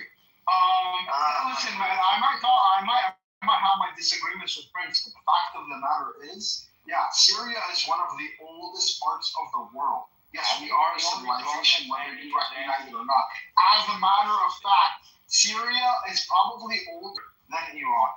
When you were a country, when you were established, when your country was established, as you might know, Arya, the concept Arya, as you might know, the modern nation state is a relatively new thing. Civilization is much older than a nation state. In terms of Syrian civilization, we had the same flag that we see today. No, the flag we see today, the law flag that we see today did not exist back then. This is really unrelated topic. What does that mean? The civilization has more story. It's completely like unrelated. No, I don't like it. No, I agree. It's stupid. But for you, it's Iran is different. Can we do one mic at a time? You guys are talking to each other. You can't do that. Hold on a second. Hold on, bro. Hold on. Well, but we're going to pass the mic to one person at a time. Benny, go make your point. I'm going to give it to Arya and then Puya. Yeah, so, I mean, the whole idea that, Iran is better, it's different because it's older. No, this is some bullshit, man. Listen, if you want to compare, and this is the best way to do political science, is to compare relatively adjacent situations, right, to what is happening in Iran today. You would compare Syria. popular uprising, check, right? The same team, quote unquote, anti-imperialist, anti-America, anti-Israel, yada yada yada, right? And same players involved, check, right? And actually part of the same axis that was talked about all the way back before 9/11. So yeah, there are a lot of similarities that you can draw upon. Okay, can I respond then? Yes, Andy, go on, and then for you. Yeah, popular uprising Czech. Yeah, interesting. Popular uprising Czech 10 years ago for Iran. Popular uprising Czech 150 years ago for the monarchists. You can't compare these two countries. Same people, not Czech. The people in Iran, 40% only practice Islam, and we don't know how many of them really practice Islam. I think on this point, Puria really agree with me that the majority of people in Iran, even if they're called Muslim, they don't practice actively the same way that the people in Syria practice their religion. And then you said, I didn't say Iran is better than Syria in any way. I just said you can't compare two different countries. That's my point. You can't compare Iran to Syria. You can't compare Iran to Iraq. They're completely different people. That's fine. Okay,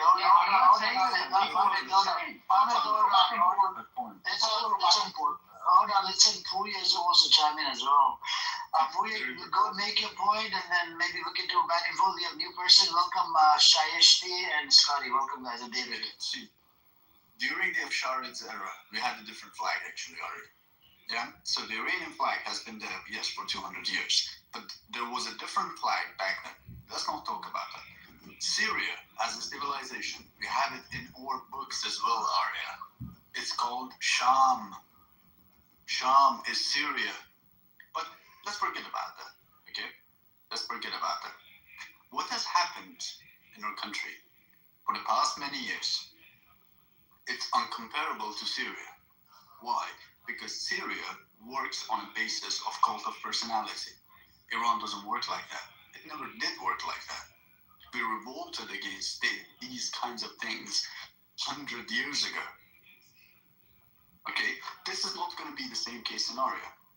But what I'm trying to tell you, in the past 200 years, we have not just lost Bahrain, we have lost parts of Ararat, which we gave to Turkey. We have lost in Turkmenchai. We have lost in Akhal. We have lost in Paris agreement.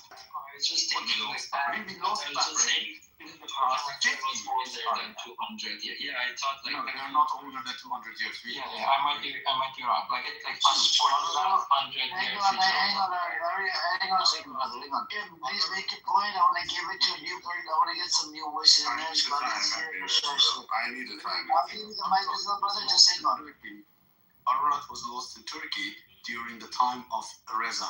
If you can land in your plane in 30 seconds, brother Puya, I gotta give it to you people. I'm done. Thank you. Scotty, did you want to chime in? Scotty, thank you for opening up that room. Appreciate it, bro. I saw it in my hallway. I know there's some idiots opening up rooms on my name. Yeah, I just thought I'd give you a taste of your own medicine. Yeah, thanks, bro. Thank you. Are you good? Are you doing good? Yeah, I'm good. Yeah, I'm doing good. It got clipped again, so it's another. No, you gotta be careful, brother. You gotta be careful. So yeah, we're just talking about Iran. So do you want to add something on the Iranian thing? No, I'm just listening to this history. Alright, cool. I know the time to say something, Emmy.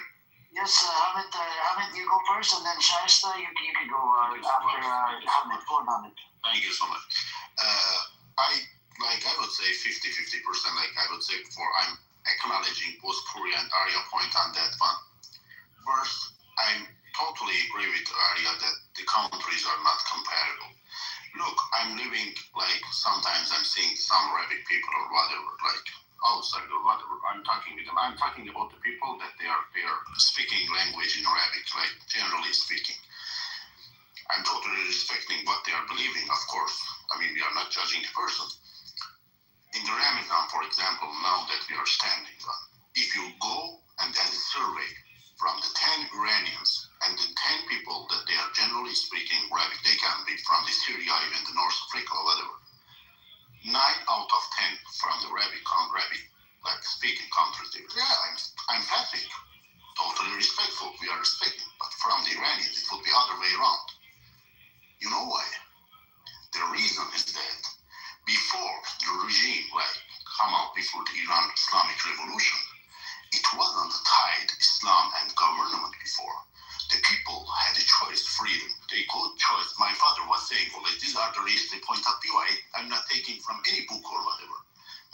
first thing, it was a mosque. People were going inside, they had a praying, and the other side, it was a wash up, and people was drunk. Nobody didn't disturb each other. We had that moment as well. But now, after 47 years, in the name of Islam, they killed the people. They had a bribery. They had whatever bad thing that you can imagine in your life. So now, you should give the right to the Iranian people that at least they are pessimistic about Islam. I got you, brother. Thank you. Shaista, you want to speak? I want to say something as well. Yeah, hang on. Let's hear your voice and then. No, it's okay, Shaista. You go first and then Benny go and we can do Arash and Benny go. Go on, Shaista. Hi everyone. By the way, my name is Shaiste. Shaista, sorry. Yeah, it's a Persian name. And I don't exactly know what is the topic here. But we're talking about what's the percentage of Muslims that live inside Iran, so how many people have left Islam, and do you want to see balkanization of Iran, divide Iran into 6-7 pieces? Okay, nice.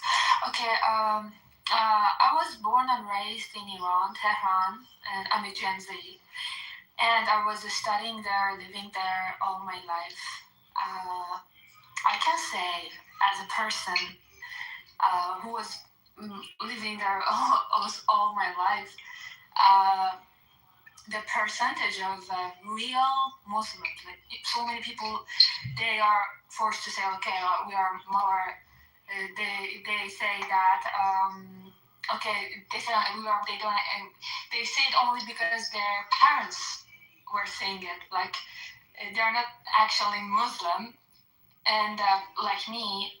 I was raising like they were teaching us, forcing us to learn Quran in the schools. But honestly, I don't know how to pray, like doing the nama, because I was forcing to learn it. It's like we can teach you.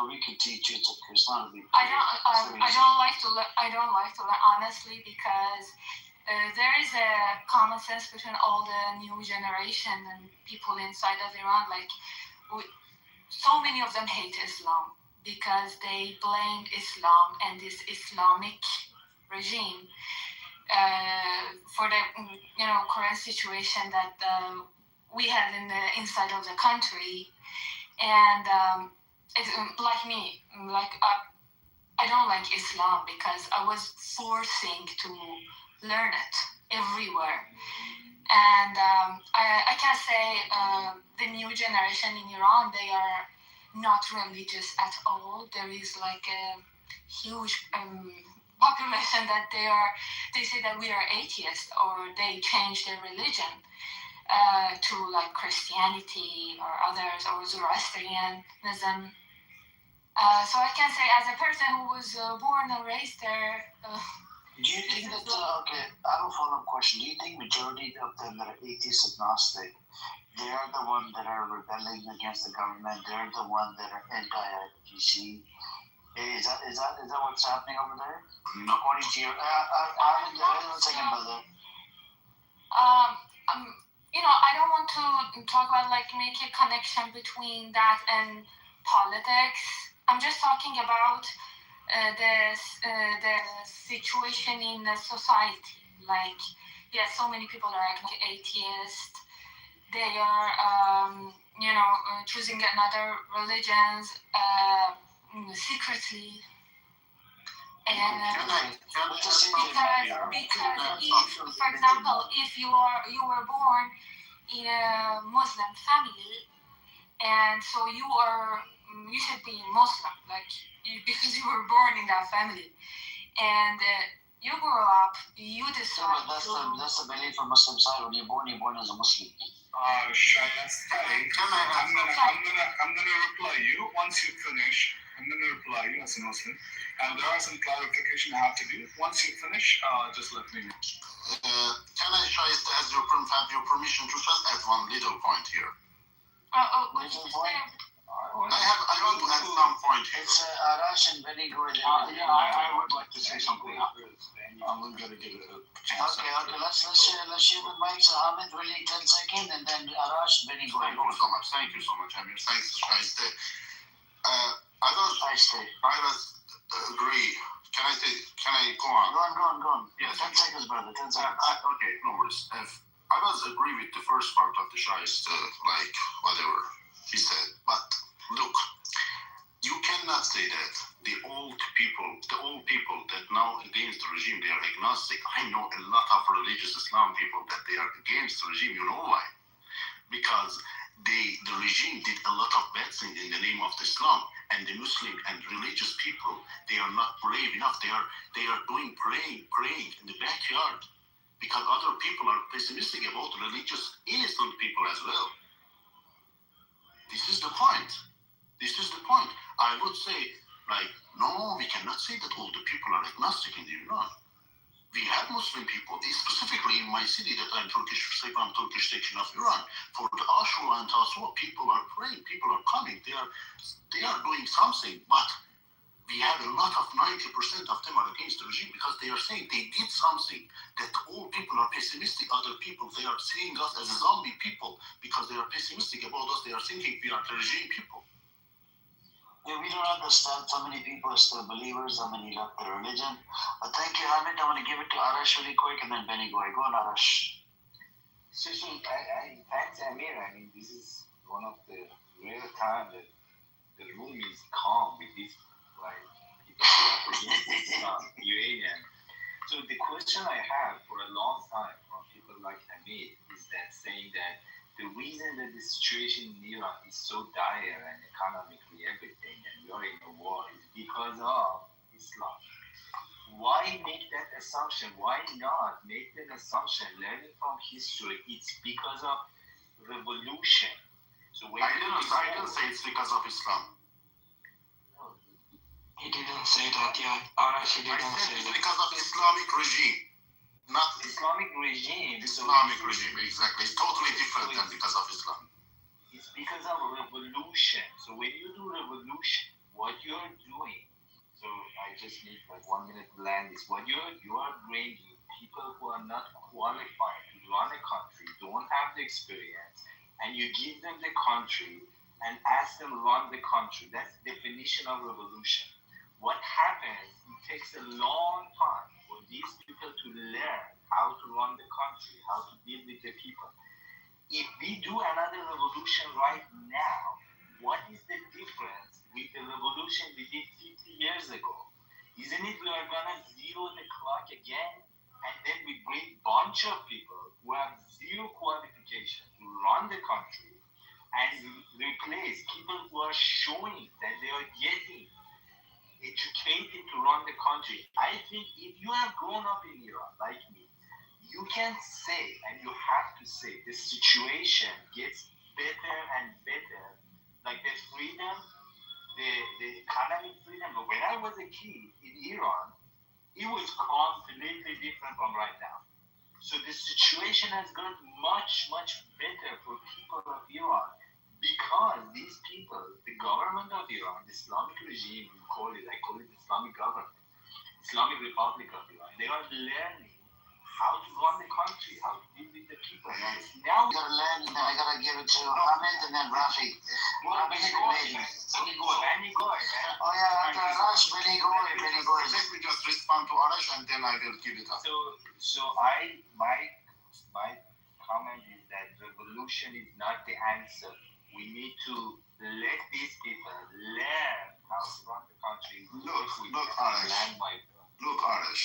The people, the 90 million people with the big country is not the school to teaching the politicians how to manage the country.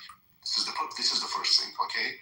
The another thing, I have one story. It's written in the book from the Islamic regime people. Brother, you got 10 seconds. You gotta respond really quick, man. Come on. Let me finish this. Rafsanjani and Talibani, both of them was in the jail. And the Talibani was smoking most of the, like all packets of the cigarette. And he was stressing. Rafsanjani is asking why you are stressed. Because he's saying, in the people outside the street. They are calling us as a mob. And you know why I'm afraid and concerning? Because we don't know how to manage the country. The mullahs was already informed that they cannot manage the country. And you know who put them in the country? The people that they had interest on putting them there. Khomeini was nothing in that moment. Come on, my father was living there. He had 18 years old at that time. Khomeini, you know, all students, this is the last sentence, I will give the microphone. All students that they came over to Stanford University, to LSE University with the Shah scholarship, they gathered by the UK and France, and they washed their brain against the Shah.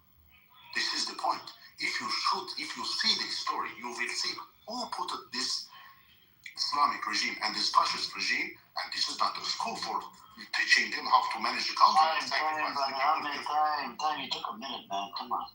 Benny, it's on you now. Yeah, so what I want to say, I think people have the wrong idea of Syria. There are actually a lot of atheists in Syria, and certainly before the revolution. I myself am an ex-Muslim. And when I told my family that I was an ex-Muslim, their reaction was, "Oh, so you're like your uncle?" Because my uncles, 3 of them, actually went to the Soviet Union because Syria was a Soviet allied state. And they learned atheism there. And my uncles in Syria had books about atheism, right? Being in, there was a lot more religious diversity than you're led on to believe. And certainly than there is today.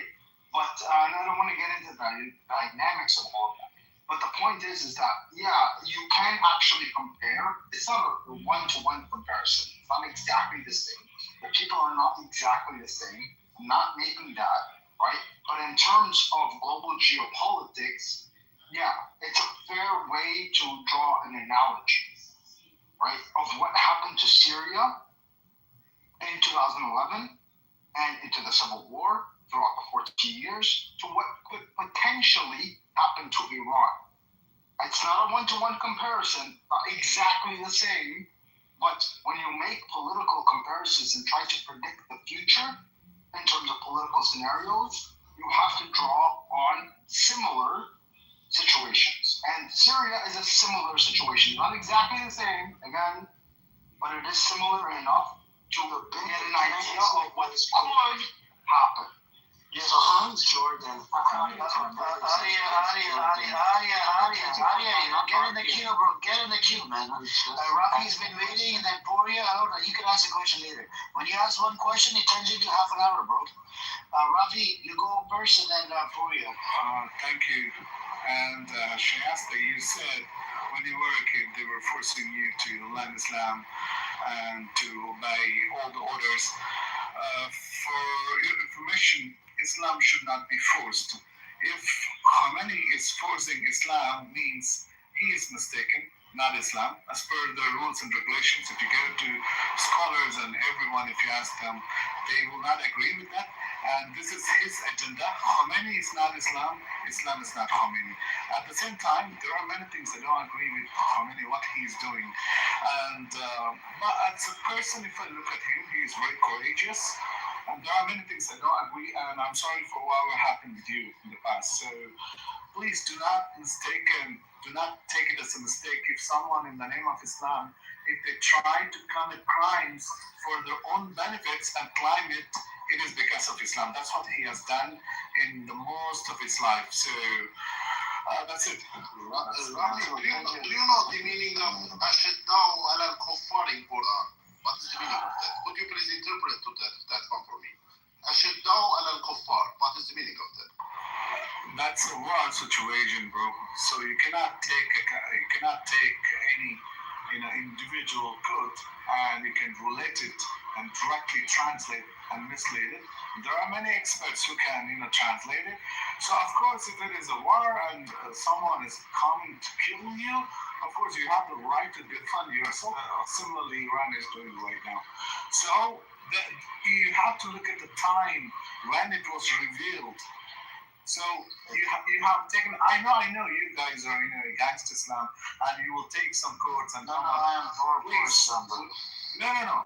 please go ahead and talk to scholars if you need. And so there are many interpretations the people of Shia they do. We don't agree. Of course, if you ask me, do you agree with Mohammed bin Salman? He's a fucking bastard. He's not the head of Islamic world. So Islam means, for example, you can be in your position. Nobody can force you. So people think like MBS said something, yeah, because this is Islam. Khomeini said something, this is Islam. Please. Do not fall for this misrepresentation of Islam. I believe that Islam started with war. No, it did not. Islam at the beginning it was like a religion that it was spreading by force. No, it did not. You just need a little bit of it. You should read the history. It was starting by force. No, it was not. Hang on a second. What happened on Persia Oh my God. Please don't come off the mic, okay? Shaista, respectfully stop the cap, okay? Stop lying. Sorry. So yeah, there were some empires that did it by force. That was a different story. But original Islam, it did not spread by force. Go on, Pooya. See, I want to give you kind of some historical understanding of this, okay? See, the Islam, Shaista is right to some extent, okay? So Islam in Iran post this revolution, it was forced upon the people. It was empires, not people. Islam. She said originally Islam spread with force. That's not true. I'm not talking about that. I'm talking about. Yeah, what you're saying, Pooya, is different from what she said. That is not true. I will come to that point. Give me a second. See, Islam, the Shia Islam, basically. As I said, it's a political ideology. I didn't want to expand it, but the story has already started. So you guys opened it up. But let me explain this to you. I didn't open it up. It was a Shaista. She did. What can I do about it? I'm just going to give you a story about it. Okay, I'm just going to tell you a story. See, back in the days, there was different. There wasn't any sects in Islam. In the early days of Islam, okay, there was caliph rule over Iran for many years. There was directly for I think about 600 years, and after that about 300 years indirect caliphate Islamic rule on Iran. So 600 years of caliphate rule, okay, started with Abu Bakr. We can go down all the way to Ali, and then there was indirect ruling of Islam over Iran up to this day. It didn't take over. It took over Afsharids. It took over Safavids, Afsharids, Qajar, Pahlavi, and then the Islamic Republic. So Islam has been there for a very long time. And the Islam that Khomeini is talking about, is not about me and you, Shaiste. Okay? It's about the force. It's about the military. It's a military idea. It's a military type of idea. Yeah, but I can put the links in the chat if you want. It wasn't done by force, respectfully. This is historical. I'm giving you historical. I can put the links in the chat. It wasn't done by force, respectfully. Yeah. This is the problem I have with a lot of people. They play around with it. They do revisionist history. But kind of what? Kind of doesn't matter. Was it yes or no? It's just a yes. It was or yes? Yeah, it's a yes. Okay, you want me to put the link in the chat? I'm not talking about the wars of Andalusia or the expansion of Islam into the West through Spain. I'm talking about Iran, specifically about Iran. In Iran, the Shia Islam was a type of ideology that came when we had to fight the Ottomans. They captured many parts of our country. We had to battle them. And the only way we could have done that is to find a gap, the political think tanks. I'm sorry to say this, but this is the problem. Yeah, we can debate on that. The Shia Islam, when it came, it was done by force. That's a different story. I was talking about the original Islam. I don't care about the original Islam. But she brought up the original Islam from how it started. She doesn't know her history. I'm sorry, but I have to say this to you, Shaiste. You don't know your history. Regardless of that, regardless of what happened in the many years ago, because Islam, even if it was done by force, even though it wasn't in our country. Yes, there were wars, like we had wars with the Romans, like we had wars with the Greek, but it has nothing to do with us. We accepted Islam because we wanted a gap. We wanted to fight the Ottomans. That's not when you accepted Islam. No, exactly. That's when we... That's when you became Shia. No, that's when you became Shia. You're crazy. No, it's true. That's when they became, the 100 assassins is when they became Shia. But they were already Muslim before that. They were Sunnis before. They were Sunnis before that. So when did they become Sunnis? Actually, there were no difference between Sunni and Shia back then. Okay? No, there was. There was the Fatimids. There was Shia. There was political difference for you. What does the term Shia mean? You're an Arab, bro. Shia means party. Shia means followers. No, Shia means party. I mean, yeah, sure, whatever. Shia, that's really what it is. No, but the Fatimids were one of the earliest Shia dynasties. Yes, they were Fatimids. Yeah, and they were not in Iran. I'm being very historically, I'm trying to be very historically accurate, but I'm not going to go that far. Okay, so the idea that we came up with this Shia, understanding of Islam. This is basically like the difference between Catholicism and Protestantism, okay, and Orthodoxism. We had to make a sect for ourselves for political aspirations. This is what we had to do, and it helped us twice. Once in the Safavids era, and second during the Iraq-Iran war. We had to do it. What we could do.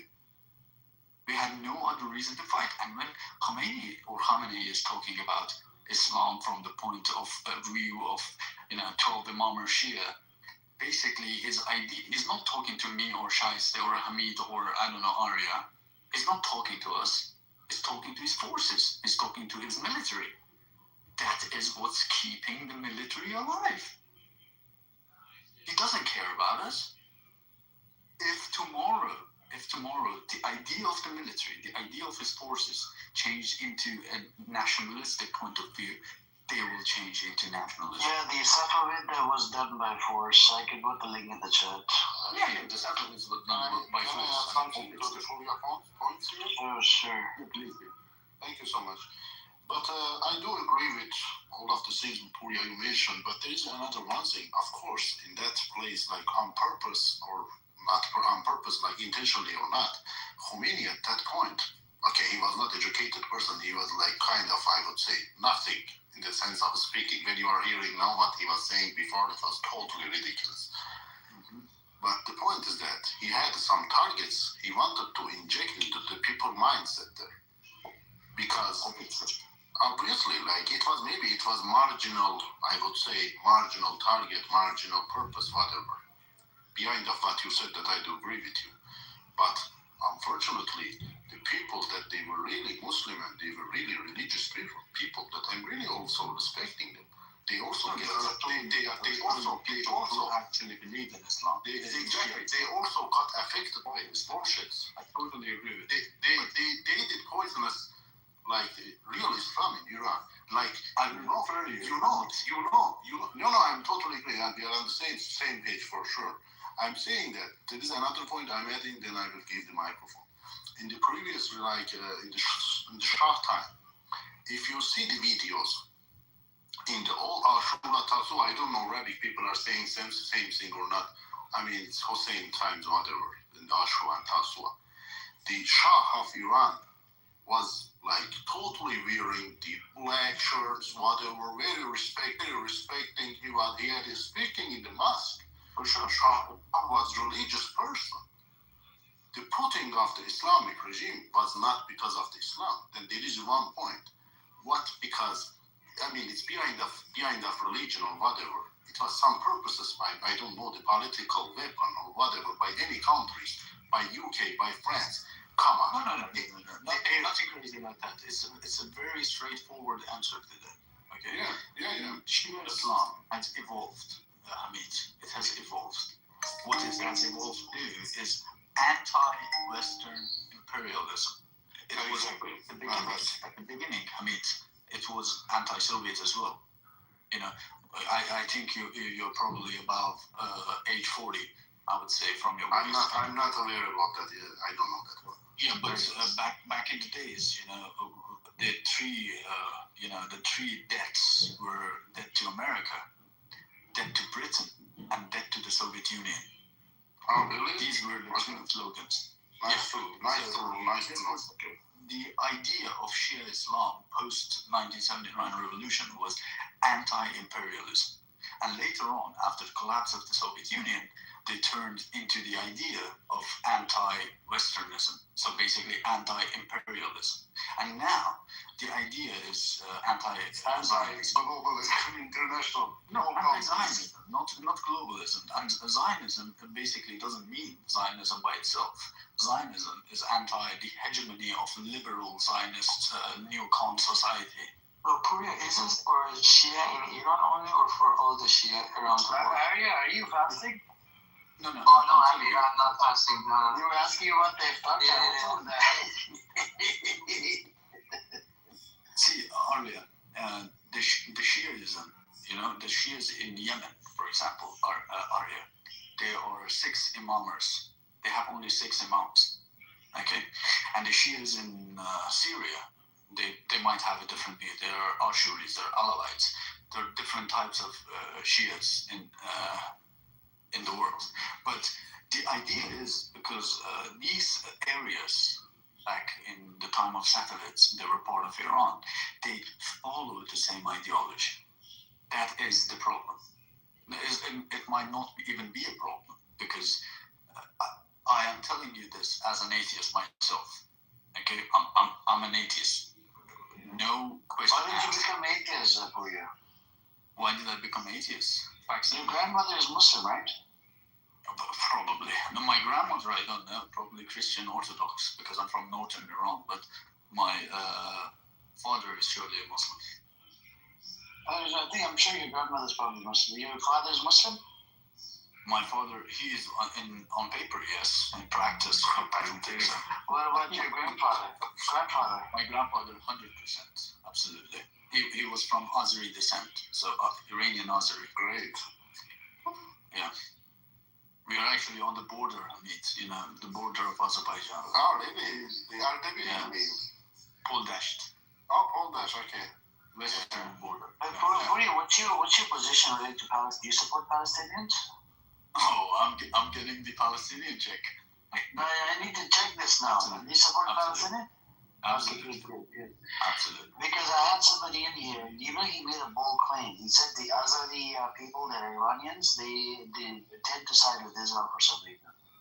But, see, I'm very far from the Azeri part of myself, because I was born in Tehran, and I was raised in Tehran, but even regardless of being an atheist or being not in descent, I understand what it means. I understand what the idea behind global hegemony of Israel is.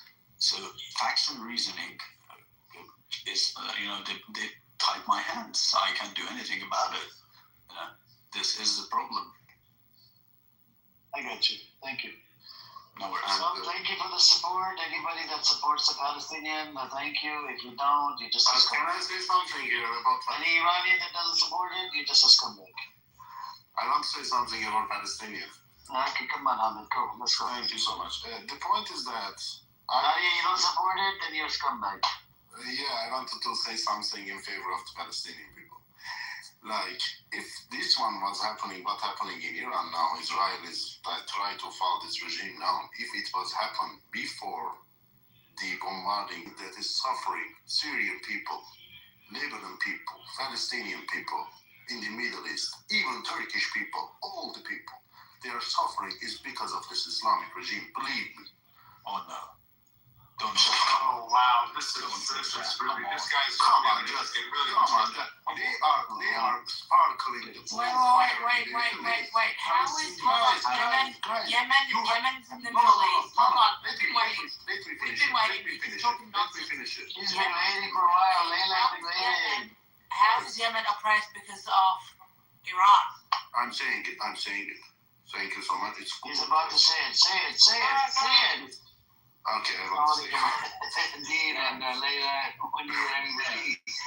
I'm saying Scotty, everybody that joined. Look what is happening now. Look what is happening. They are bombarding Dubai. They are bombarding like Azerbaijan. They are bombarding Syria. They are bombarding Iraq. Because you know why? They want to, if they are saying that implicitly, if we want to fall, we will fall other countries with ourselves as well. Azerbaijan is given weaponry drones from Israel, man, to kill Armenians. What are you talking about? No, Armenians, that one's another topic. Come on. Okay, so hold on. I'm not very informed about things. If you have a country that's getting attacked, from all these countries, the neighboring countries, what are you supposed to do? What are you supposed to do? No. Your first question about Yemen. Are Yemen people, they are happy with Houthi? Yemeni people, Saudi just need to leave Yemeni people alone, they'll be happy. They are not happy, right? Not with the Houthis. Exactly. I mean, not with the Saudis. Not with the Saudis. Hold here. Who is funding? Okay. What happened in Yemen? Why aren't you talking about the genocide in Yemen? They had famine. What are you talking about? Hold on. No. There's a bigger problem in Yemen that you're not addressing. You're focusing on Houthis. I'm asking. Why aren't you addressing the genocide in Yemen? There is a genocide in Yemen. Why aren't you addressing that? Very, very hypocrisy that you're just mentioning the Houthis and leaving the genocide side of things in Yemen.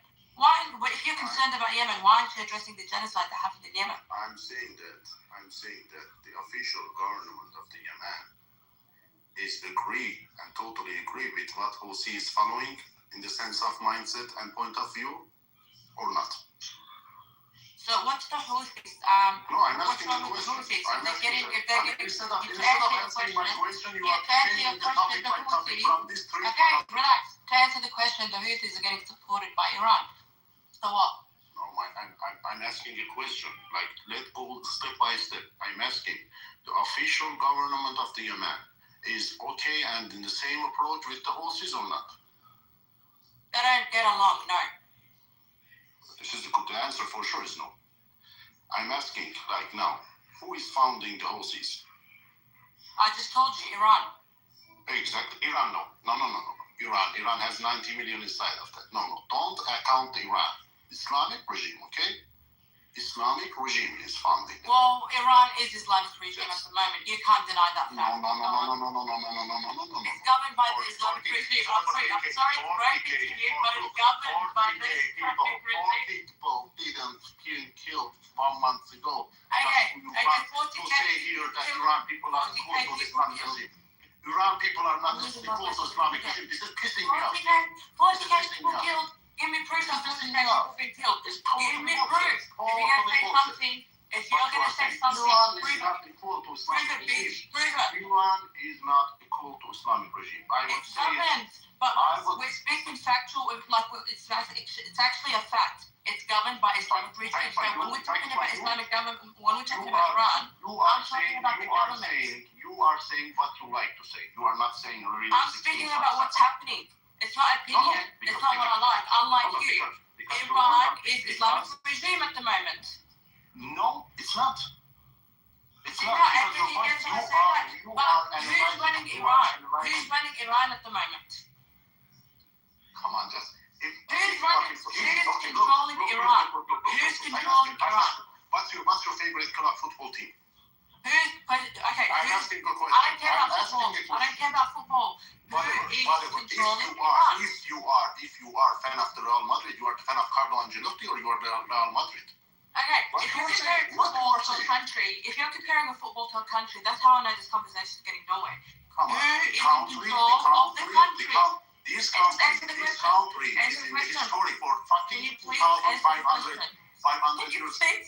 You cannot. Okay, you guys are arguing. Stop.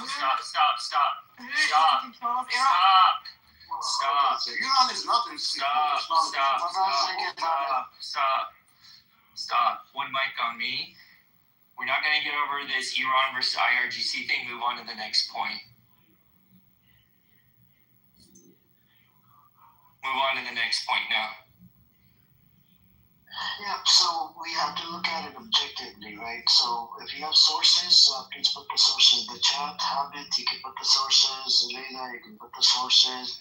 And then let the people judge it, you know? We have, what is it, like, is it 20 people in here? We can judge it based on the sources. So Hamid, you made a claim that you understand what Saudi Arabia did, right? Saudi Arabia got together, I think, with Yemen Houthis, and they kicked the UAE out of Yemen. Exactly what I'm saying. Like, I'm talking in favor of the old countries that you are from. But I'm asking you, what criticism do you have? Like, so you're saying you're putting the blame on Iran? No, I'm saying what is it was for me a little bit annoying, this statement that Iran is equal to Islamic regime.